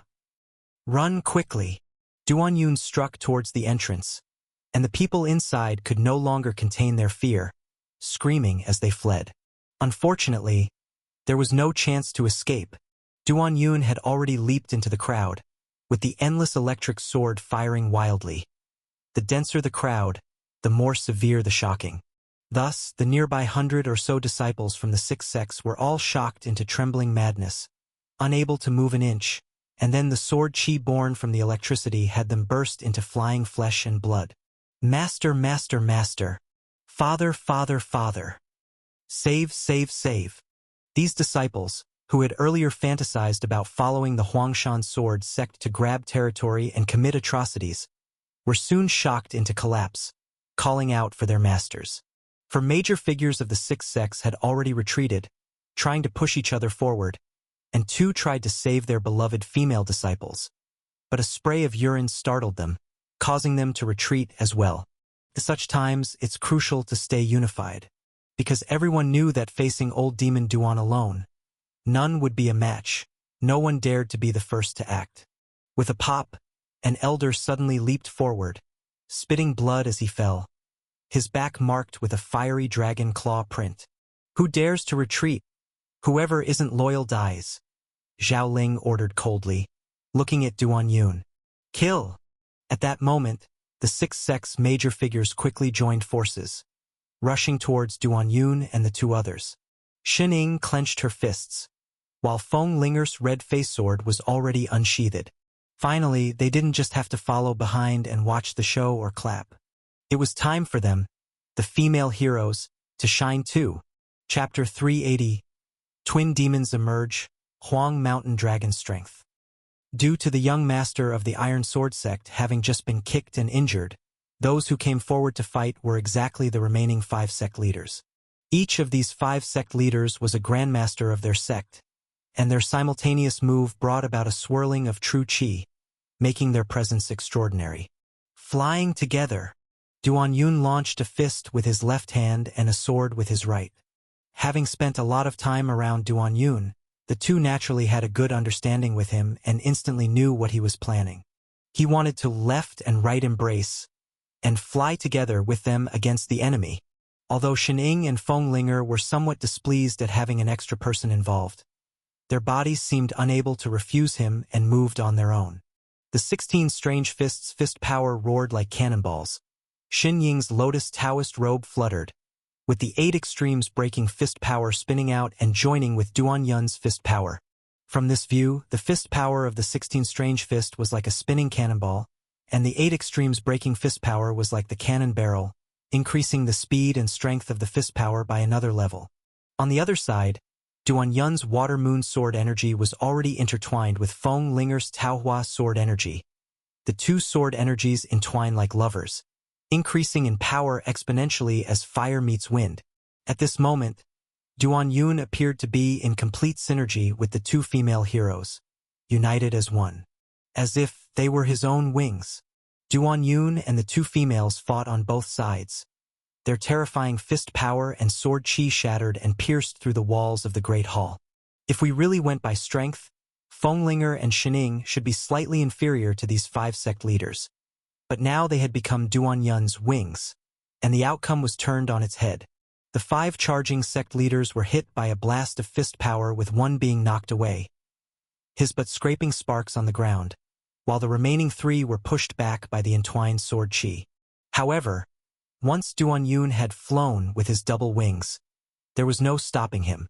Sword chi and fist power were unleashed like money was no object, filling the air with either brilliant sword light or fierce fist marks.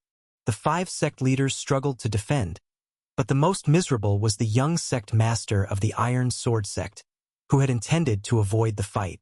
Because when Duan Yun entered, this brat was the first to shout challenges, and Duan Yun remembered him well. The young sect master of the Iron Sword sect's guards were pierced through instantly by sword chi, splattering blood on his face. He reacted quickly and tried to escape, but the fearsome fist power struck him like a cannonball. Bang, bang, bang! The young sect master's body was instantly covered with more than a dozen fist marks, with the blows crushing his bones and sinking into his flesh, sending him flying through the air like a broken sack, unable to come down. By the time he landed, his body had sunk in many places, smoking all over, and it seemed unlikely he'd survive. The 5 sect leaders were shocked at the sight, realizing the targeting was obvious. Just for having shouted a few challenges at Old Demon Duan, he was targeted specifically. Old Demon Duan was indeed known for being petty.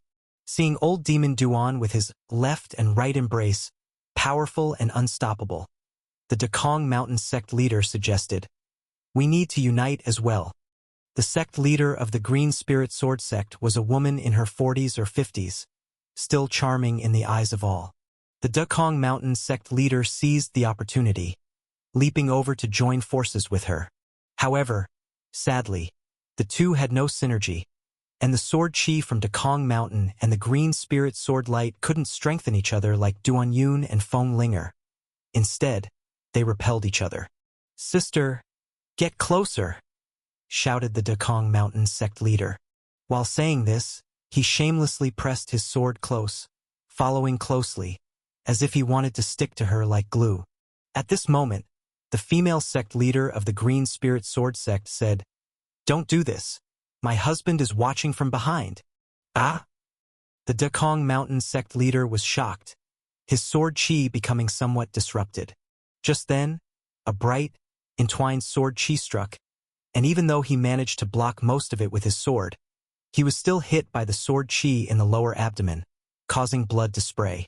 Duan Yun stood against the wind, the surrounding air showing subtle waves, faintly revealing a dark color. "Stop him quickly, he's absorbing death energy." Chan Sanju, the sect leader of the Huangshan sword sect, called out loudly upon seeing this. After a few rounds of Duan Yun's endless electric sword, the ground was already a river of blood, with many dead, and Duan Yun was precisely absorbing this fresh death energy. The 5 sect leaders caught on, trying to stop him, but it was already too late. Duan Yun rubbed his hands together, and 3 body-breaking sword pillars shot out with a blast. The fresh death energy, terrifying in its penetrating power, instantly pierced through the bodies of 2 sect leaders, one of whom was a Taoist who was still bleeding and smoking from the rear. This sect leader of the Qingfeng Taoist temple had just been knocked away by a punch, his butt scraping and igniting fire on the ground. Upon hearing the need to stop Old Demon Duan from absorbing death energy, he disregarded his smoking and bleeding butt, charging back through the wall he had broken, only to meet a sword pillar piercing through his belly and impaling him under the eaves. Why such bad luck?"